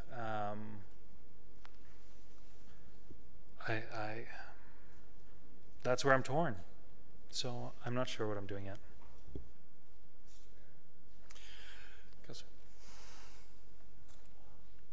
Thank you, Councillor Perry, for saying it's a great initiative, and it really is. But the curator, Shauna White, did send an email to council and staff 6 weeks ago and sent some links about the product. I know it's a very busy time in the summer, but I thought I would just bring that up. Thank you. Councillor Marcus? Councillor? Thank you, Mr. Chair. It would have been, I agree, it would have been nice to have some more time, but I think it's a great initiative. I do. I'm just curious, is this a town event? Would this be considered a town event? I'm going to go to the CAO. Through you, Mr. Mayor, yes, the request has been made that the town would sign the contract with the curator, and we would be the depository for the other funds, and we would manage the project. Okay, thank you. C2. Councillor Humphreys. Thank you, through Mr. Mayor. And I apologize. I didn't see the email either, but I'm just doing a little bit of research. Sure. I'm sorry? Councillor Humphreys got the floor. On me? I'm reading the email that Councillor Abel alluded to, where it says specifically, there will be no ask of council for additional funding. So if he's going to insinuate that, you know, I'm not reading things from 6 weeks ago, where I'm learning about things, but the emails he's referencing says specifically that there aren't going to be any asks of us, and this is being brought up in a discussion when we're being asked to fund money. Again, my comment stands. Some information beforehand would have been nice.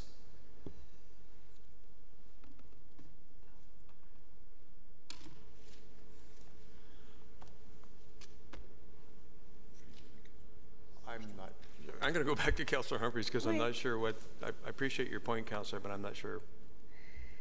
So, through you, Mr. Mayor, sometimes things aren't done the way we'd like them, and you have to kind of sift through all that stuff and figure out, is this good for the town or not? So that's how I'd like to look at things. And is this a good opportunity for our town? And we pride ourselves in being a arts and culture town, and if our curator is supportive, and it's going to be a town event, and this is significant, and it's Canada's 150th, and why don't we have this on if we all feel it's the right thing to do. But just to look quickly, and we're so lucky to have the technology here. It does have a really great piece in here about what Making Peace is, and Making Peace is a major public indoor-outdoor event that aims to teach the public, especially young people, what key elements are necessary to create sustainable peace, providing an opportunity for people of all ages to get involved in bringing about positive change. And it includes a bunch of other commentary here, and the magnitude of what this exhibit is and where it's been displayed in the past. Having it come to Aurora is going to make it an absolute destination. I think it's an opportunity, maybe not the way we'd like to see it laid out before us, but there is an opportunity. I hope we don't discount that, because it's significant, and it's in Toronto right now, and I'd be honored that this came to our town and became a destination for other municipalities in GTA, and maybe farther than that, to come and see it. And our young people have the opportunity to learn our history. Some things are very, very significant in those pictures, photos, that they're going to learn, hopefully, and have some research. I'm really excited about that opportunity in terms of the curriculums in York Region, maybe outside of there, taking advantage of this great opportunity. So I'm looking at it differently. Thanks. Councillor Tom. Thank you, Mayor. I'll be brief. Again, like everyone, a bit more time would have been great. Now that we're in this position, though, from what I have seen of it, it looks okay, it looks fine, looks like a good initiative, and certainly have no issues with it. A little more time to be able to look at it a bit more closely would have been nice, but here we are. My question is, with respect to the condition that's going to be on this $7,000, is that we get at least $5,000 additional funding from outside sources. When will we and the public know whether or not that has been attained? And if there's more than 5,000 attained, is there going to be a report at the next council meeting? Are we going to get emailed? I mean, how will the public be able to understand what the final bill for this tab is going to be? I would think we would report out. Mr. Elliott, it's fairly easy to report out on. Through you, Mr. Chair, Mr. Downey and I have already spoken. We're looking to create the revenue account to capture the contributions, and a singular expenditure account to capture the expenses of this event. And I'd be happy to report out on the budgets and the actuals on it once the event's passed. Yes, sir. I would assume that would come out just as soon as we realize what we're going to sign the contract with either $5,000 worth of funding or $8,000 worth of additional funding, which means the town only pays $4,000. I just think it would be nice for the public to know before the event occurs. Thank you. Thank you. Councillor Gartner, second time, I believe. Thank you. Just for clarification, I think Councillor Abel said that if there's extra money collected, that we'll use it for PR purposes, so that we can. I'm sorry. Could you clarify what you said about the extra money? I would think that we're obligated to pay back some of that $7,000. We could see what was coming in. If it was being covered, then we could maybe expend a bit more in the marketing, but we have a great communication here that we could avail on, and you know, it's going to be pretty. We're going to have several events in there as well, so I think that would be about it. $12,000 is all we need to bring this exhibit here. And for standard marketing, like through the paper, is that how is that going to be covered?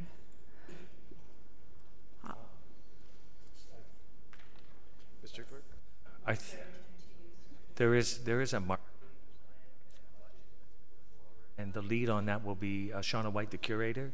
So she hasn't given me the specifics of what are going on, but I mean, I think there'll be some posters, and a lot of it will be social media and maybe on our notice board and how we do other events in the town. Councillor Kim. Through you, Mr. Mayor, to Councillor Abel, and you know, I like this initiative as most everyone seems to have in terms of this perspective. Through you, Mr. Mayor, to Councillor Abel.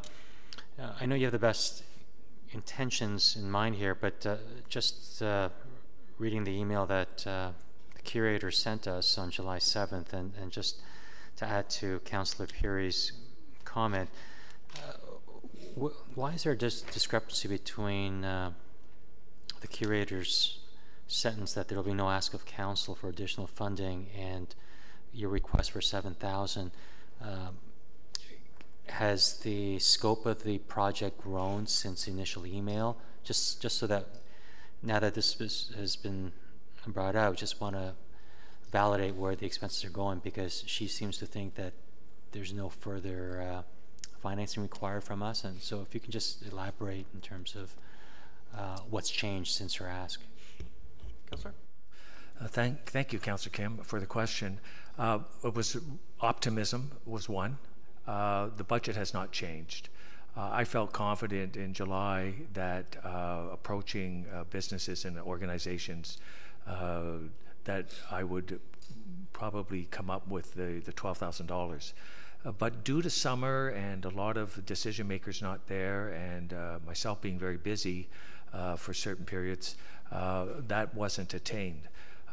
One very common question was, has there been a contract signed? And being honest and straightforward, I said no, but I am looking for funds. So I think there's just that moment where I'm ready to realize some other contributors, probably on the word once they say this, it's coming and a contract to sign, which makes it a realistic ask within the corporations, because you could see that they were being asked within their organizations, as the town signed something, and if they go no, then they're saying, well, come back when you do. So the budget had not changed. I just came up short in my fundraising drive. Councillor. Councillor Marcus. Thank you, Mr. Chair.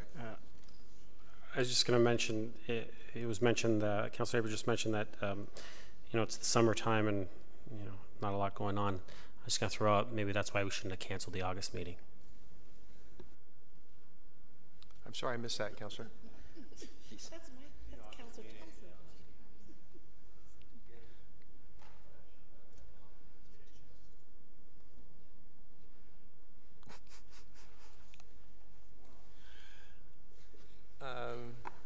Councillor Pierre spoken to us? Nope. Councillor Pierre. Thank you, Mr. Mayor. Through you to Mr. Downey, one of your staff members has been working on this. What do you know about this project? Mr. Downey. So through you, Mr. Mayor, I was introduced to the project in July. So I have been aware of it. I have had a meeting with Councillor Abel, curator for the exhibit, as well as Shauna White, the town curator, discussing the project, logistics of it, where it could go, how long it could be here, what our requirements are, those types of things. So I've had about 3 meetings with regards to this, so I'm fairly familiar with the project. My concern back in July was that that there was at least a notification given to council that this exhibit was coming, because all of a sudden it would pop up in Town Park and no one would know it was coming. So that was my concern back in July. We had discussed, or Councillor Abel and I had discussed that at that time funding was not going to be an issue. And so I said, fine, but I think council needs to know that we are going to be placing this exhibit in Town Park, which was the main purpose of the email that you got from Shauna White. Shauna has continued to look at opportunities to market this this event, as Councillor Abel said, through the schools and through her contacts. We have been in conversations with the Cultural Centre with regards to an opening ceremony so that it can be introduced to the public. So we've set a date, tentatively set a date for October the 4th. And we have made the Cultural Centre aware of that. So we are looking at already taking some preliminary initiatives at getting this information out to the public, but we could not do that until we were assured that it was actually coming to the town and that we had a contract signed. And we didn't feel comfortable signing a contract until we had secured the funding. And as Councillor Abel said, the funding has not changed from the first meeting that we had, in that we were always looking for $12,000 in order to support this event. So that's the full knowledge that I have of the exhibition. Other than I think it's an excellent opportunity for Aurora, and it is somewhat time sensitive at this point. Councillor Thompson? I'm sorry, Councillor. My apologies. Thank you, Mr. Mayor, and through you to Mr. Downey again. Do you feel comfortable proceeding with the reputation of this additional individual? Like you don't have any concerns moving forward on this project? If we do get the municipal funding put in place, do you have any concerns from a trust factor with the organizers? Mr. Downey. Through you, Mr. Chair. With regards to a trust factor, I believe that we have put in appropriate measures in order to ensure that we are able to get the exhibit to Aurora, and we're able to secure that exhibit for this period of time. Whether or not we fulfill or completely fulfill that has not been something that we have contemplated. However, if for some unforeseen reason that we are not able to provide this exhibit for the entire period of time, and I'm sorry, November the 18th is the last date, there would be opportunity perhaps to place this in storage until it moves on to the next site. And my understanding, the next site has already been secured, and that's Vancouver, BC. So it will be moving out of Aurora to Vancouver at some point.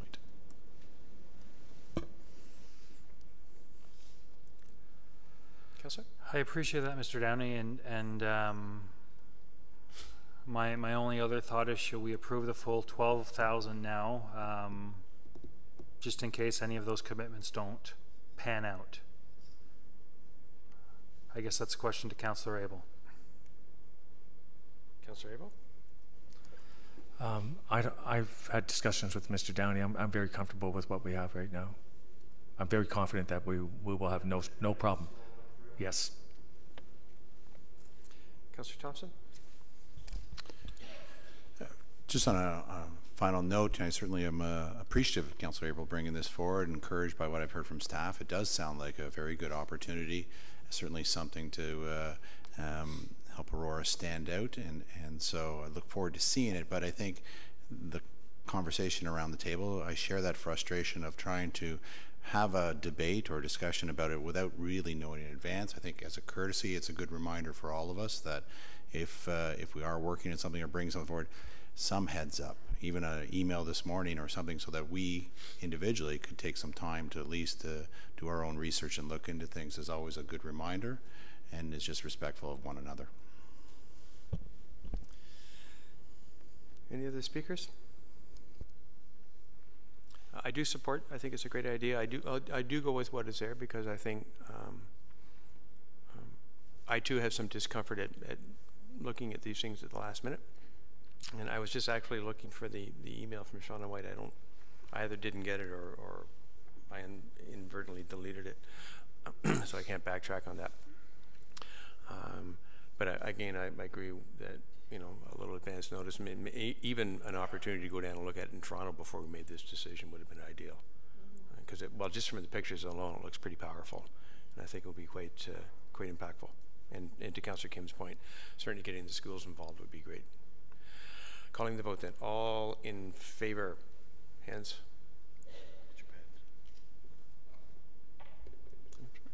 And your button. Those opposed, please.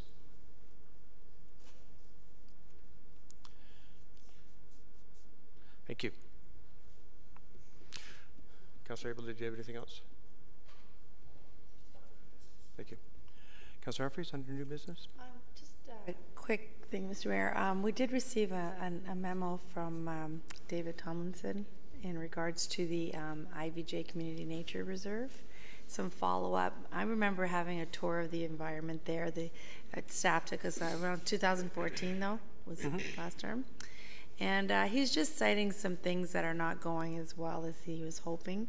And there was an environmental committee, or maybe a consulting volunteer group that was made up of biologists from the various stakeholders together with town staff, and it was disbanded, and they're asking perhaps if it can be reinstated to help with this area. So I don't know if you saw the memo yet, or if I can ask staff if they've seen it through Mr. Mayor. And did Mr. Downey see that memo? Yes, I believe so. Do you have any comments, Mr. Downey? Excuse me. Certainly, Mr. Mayor. Yes, I was copied on the memo to the mayor and members of council with regards to some of the information that's within that memo. I believe that Mr. Tomlinson is aware of our decisions with regards to that, such as the acquisition of some additional lands.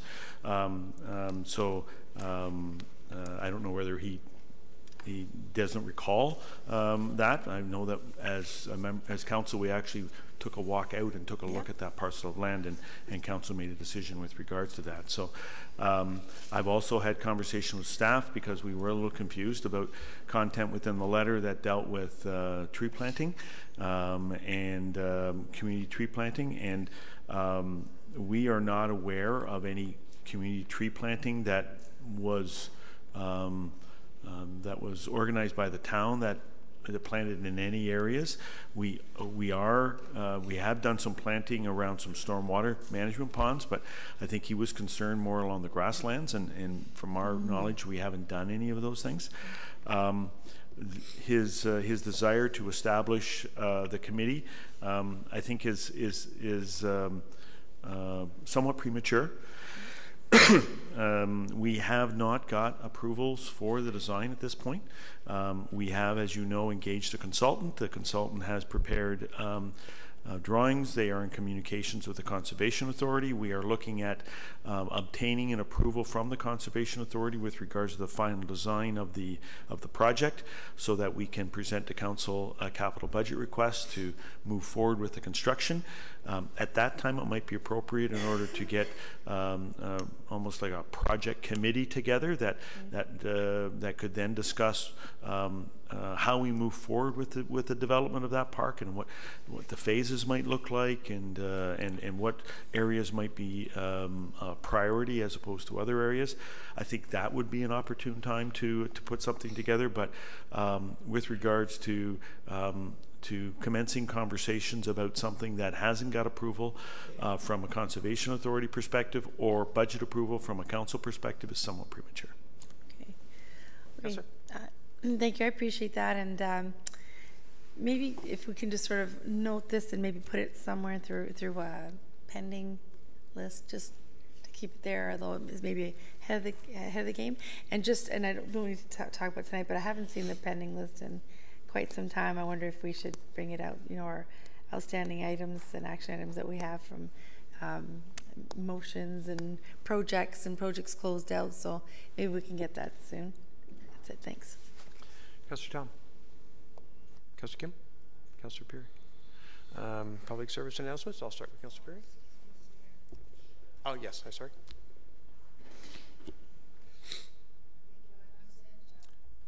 I sent a motion to the clerk's office. I think it's too involved, but I would like to put it on the table, so hopefully we can get something that has guidelines from staff as to perhaps what staff has said tonight, so that when we discuss the next proposal to go forward outside of the moratorium that council has. Is anybody following me? Yeah, I think if I may, Councillor, if we could ask Mr. Rumuno to perhaps look this over and draft a quick memo for us, would that suffice? As to how to do this?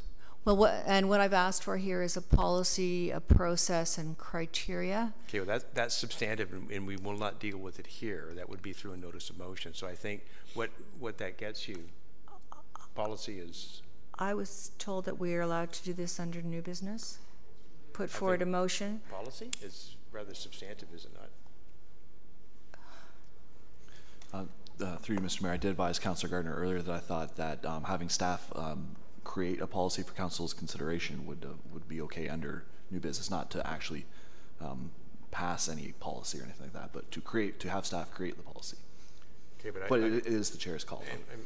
I think your point's well taken, Councillor Gardner. I'm not sure that when do you want this? I mean, if we have things coming forward next week, it's going to be difficult to be crafting the policy as opposed to perhaps having Mr. Rumuno do a quick. Well, I mean, something quick that's not, I mean, it needs to be proper. Mr. CAO, I know you're sitting there just dying to go home. I feel badly for you. As long as he doesn't.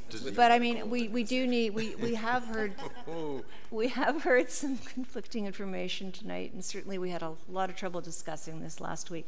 So do you have a suggestion so that staff could come forward with something that could guide us? Mr. Nader Rosny? To you, Mr. Mayor, perhaps I could take this back and discuss it with Mr. Rumuno tomorrow morning, and we can, try to something that comes in between a full-blown policy, and but provide some general direction about how we'll bring these forward and the information that council can expect as part of any future requests of this nature. So let's see if we can do something on the informal side, and if that doesn't meet the need, then we can consider a more formal policy later. Thank you so much. It would really be good for council to have something before we do any of our discussions next week, if those 3 items are on our GC agenda. Thank you. Thank you, Councillor Gardner. Councillor Perry, public service announcements. Councillor Kim.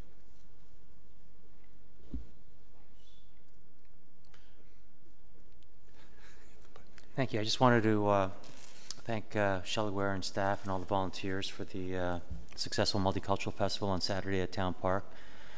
All their suggestions, complimenting on the same day as the farmers market, the Canada 150 mosaic. It just really worked out very well. So I just want to thank her and staff. And I noticed there were a lot of volunteers going out with surveys. So there should be, much more feedback from this year's festival than from last year. And I also wanted to thank my Italian friends who wanted to get their photographs with me. It was a fantastic photo, and I just really appreciate their friendship. Thank you. Councillor Tom. Thank you, Mayor Daw. I'd like to make mention that the Hillary House Ball, the 6th annual Hillary House Ball, is going to be Saturday, October 21st, and that's going to be at King Valley Golf Club. It's an 1867 theme, I think, in lieu of Canada 150. This event is put on by the Aurora Historical Society, and it benefits the Hillary House National Historic Site. Doors open at 6, dinner's at 7, and I believe if you are looking for tickets to the event, there's information on the Aurora Historical Society's website. They can be contacted by phone and by email as well. It's a great event, and it supports Hillary House, and looking forward to it. Thank you. Councillor Humphries.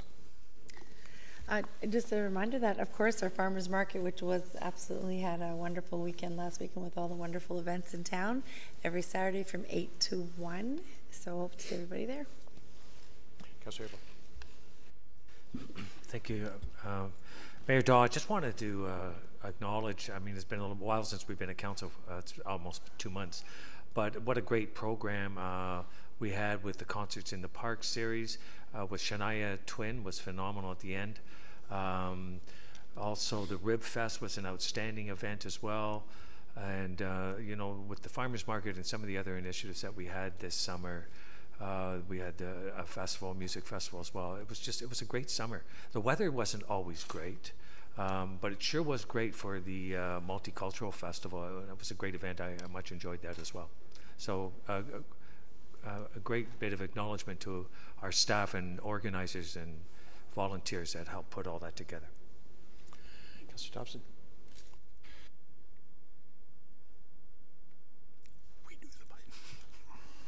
Thank you. I'm sure we're all aware of the hoedown, and I'm sure Councillor Marcus will speak to it as well, but also a reminder that our operations center is having an open house this weekend, and it's a long time coming, and so we certainly invite all the public to come out and check out the facility. And I also believe that the Tigers are also having their home opener on Friday night as well. 50th. Councillor Gartner. Thank you. And that Joint Operations Center open house is on Saturday. Do you know from what time to what time? 10 to noon, right? 10 to noon. 10 to noon. It's absolutely gorgeous. It'd be great for the public to come out. And I'd like to thank Councillor Kim for bringing the idea of a multicultural festival to Aurora. And I'd like to thank Council for supporting it and providing 2 great events, and hopefully one next year. Thank you. Councillor Marcus. Thank you, Mr. Chair. Actually, I have a couple, so bear with me. The Queen's York Rangers Army Cadet Corps will be having a 50th anniversary reunion on Saturday, September 23rd at the Aurora Legion, starting at 6 p.m.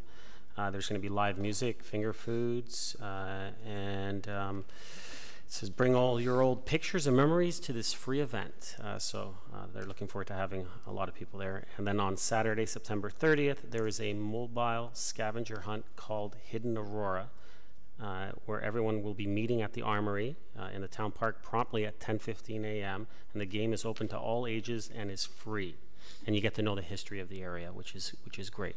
And also there will be a Trailblazer Music Festival also on Saturday, September 30th as part of the Aurora Culture Days, and it will be at the Armory as well. And there's an open mic starting at 12 and running till 2 p.m. and live bands will be performing from 3 to 10 p.m. that night. And this weekend, as everyone I'm pretty sure is well aware, is the Magna Hoedown starting on Friday. And Friday it starts with the, one second here. It starts with the Student Hoedown, which is an event that was introduced for students in the region with disabilities. It starts at 10 a.m. and that runs till 2 p.m. And then Friday night, starting at 6:30 p.m. is the main event. And then Saturday, the main event with Tom Cochran and Red Rider starts at 5 p.m. And I just want to throw in that tonight, the volunteers all got together under the tent to get ready for the weekend, and it's quite an amazing sight. I know I've said this before.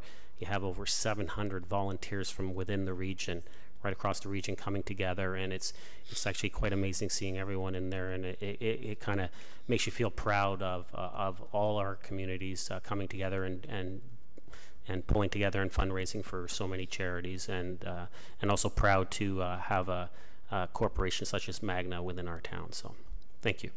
Thank you. Just have a couple here. The Architectural Salvage Program has collected over 70 heritage doors, and there's a door giveaway tomorrow. So if you need a door, tomorrow from 6 to 8 p.m. at the old library on 56 Victoria Street. And on Monday, September the... Excuse me over there. Jeez. Shame on you. On Monday the 25th, right here in Town Hall from 7 to 9, we're, in conjunction with the Aurora Chamber, we're hosting a town hall on Bill 148, the Fair Workplace Act, and looking for input from the businesses in town, mostly the businesses in town, as to what impact it's having on their business. I was talking to someone today who has a number of Tim Hortons, and he figures his cost is about $1 million. So there's some serious issues. So we encourage anyone who would like to come out for that. And that's 7 to 9 right here. I'm sorry, it's important. You were talking when I wasn't talking, I was just not waiting. Okay. Something very lovely, and I hope no one misses this. On Saturday night during the hoedown, you can drive by our cemetery, and there's a candlelight vigil.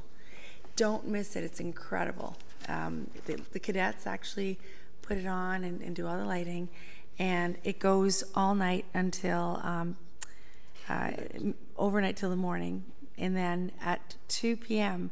there's a drumhead service at the Aurora Cemetery, and I believe the mayor attends every year, and it's a great ceremony. It's at 2 o'clock in the afternoon, just to close out the vigil.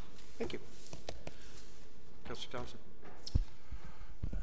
Mayor Daw, I didn't know if you were going to mention it or not, but this evening we received an email from the Aurora Soccer Club. They'll be hosting the Royal Artillery Football Club at the Highland Field on Saturday. There's a game at 1 and a game at 3 o'clock for anybody that's available that wants to come out and see the British military play our boys and girls. Anybody else got anything? All right, we have 2 bylaws, please. Let's put those on the floor. Councillor Tom, thank you. Councillor Perry, seconding. Comments or questions? All in favor? Opposed? That is carried. Confirming bylaw, please. Councillor Abel, Councillor Thompson. All in favor? Opposed? Carried. Councillor Kim, Councillor Humphreys, adjournment. All in favor? Opposed? Carried. Thank you. Good night.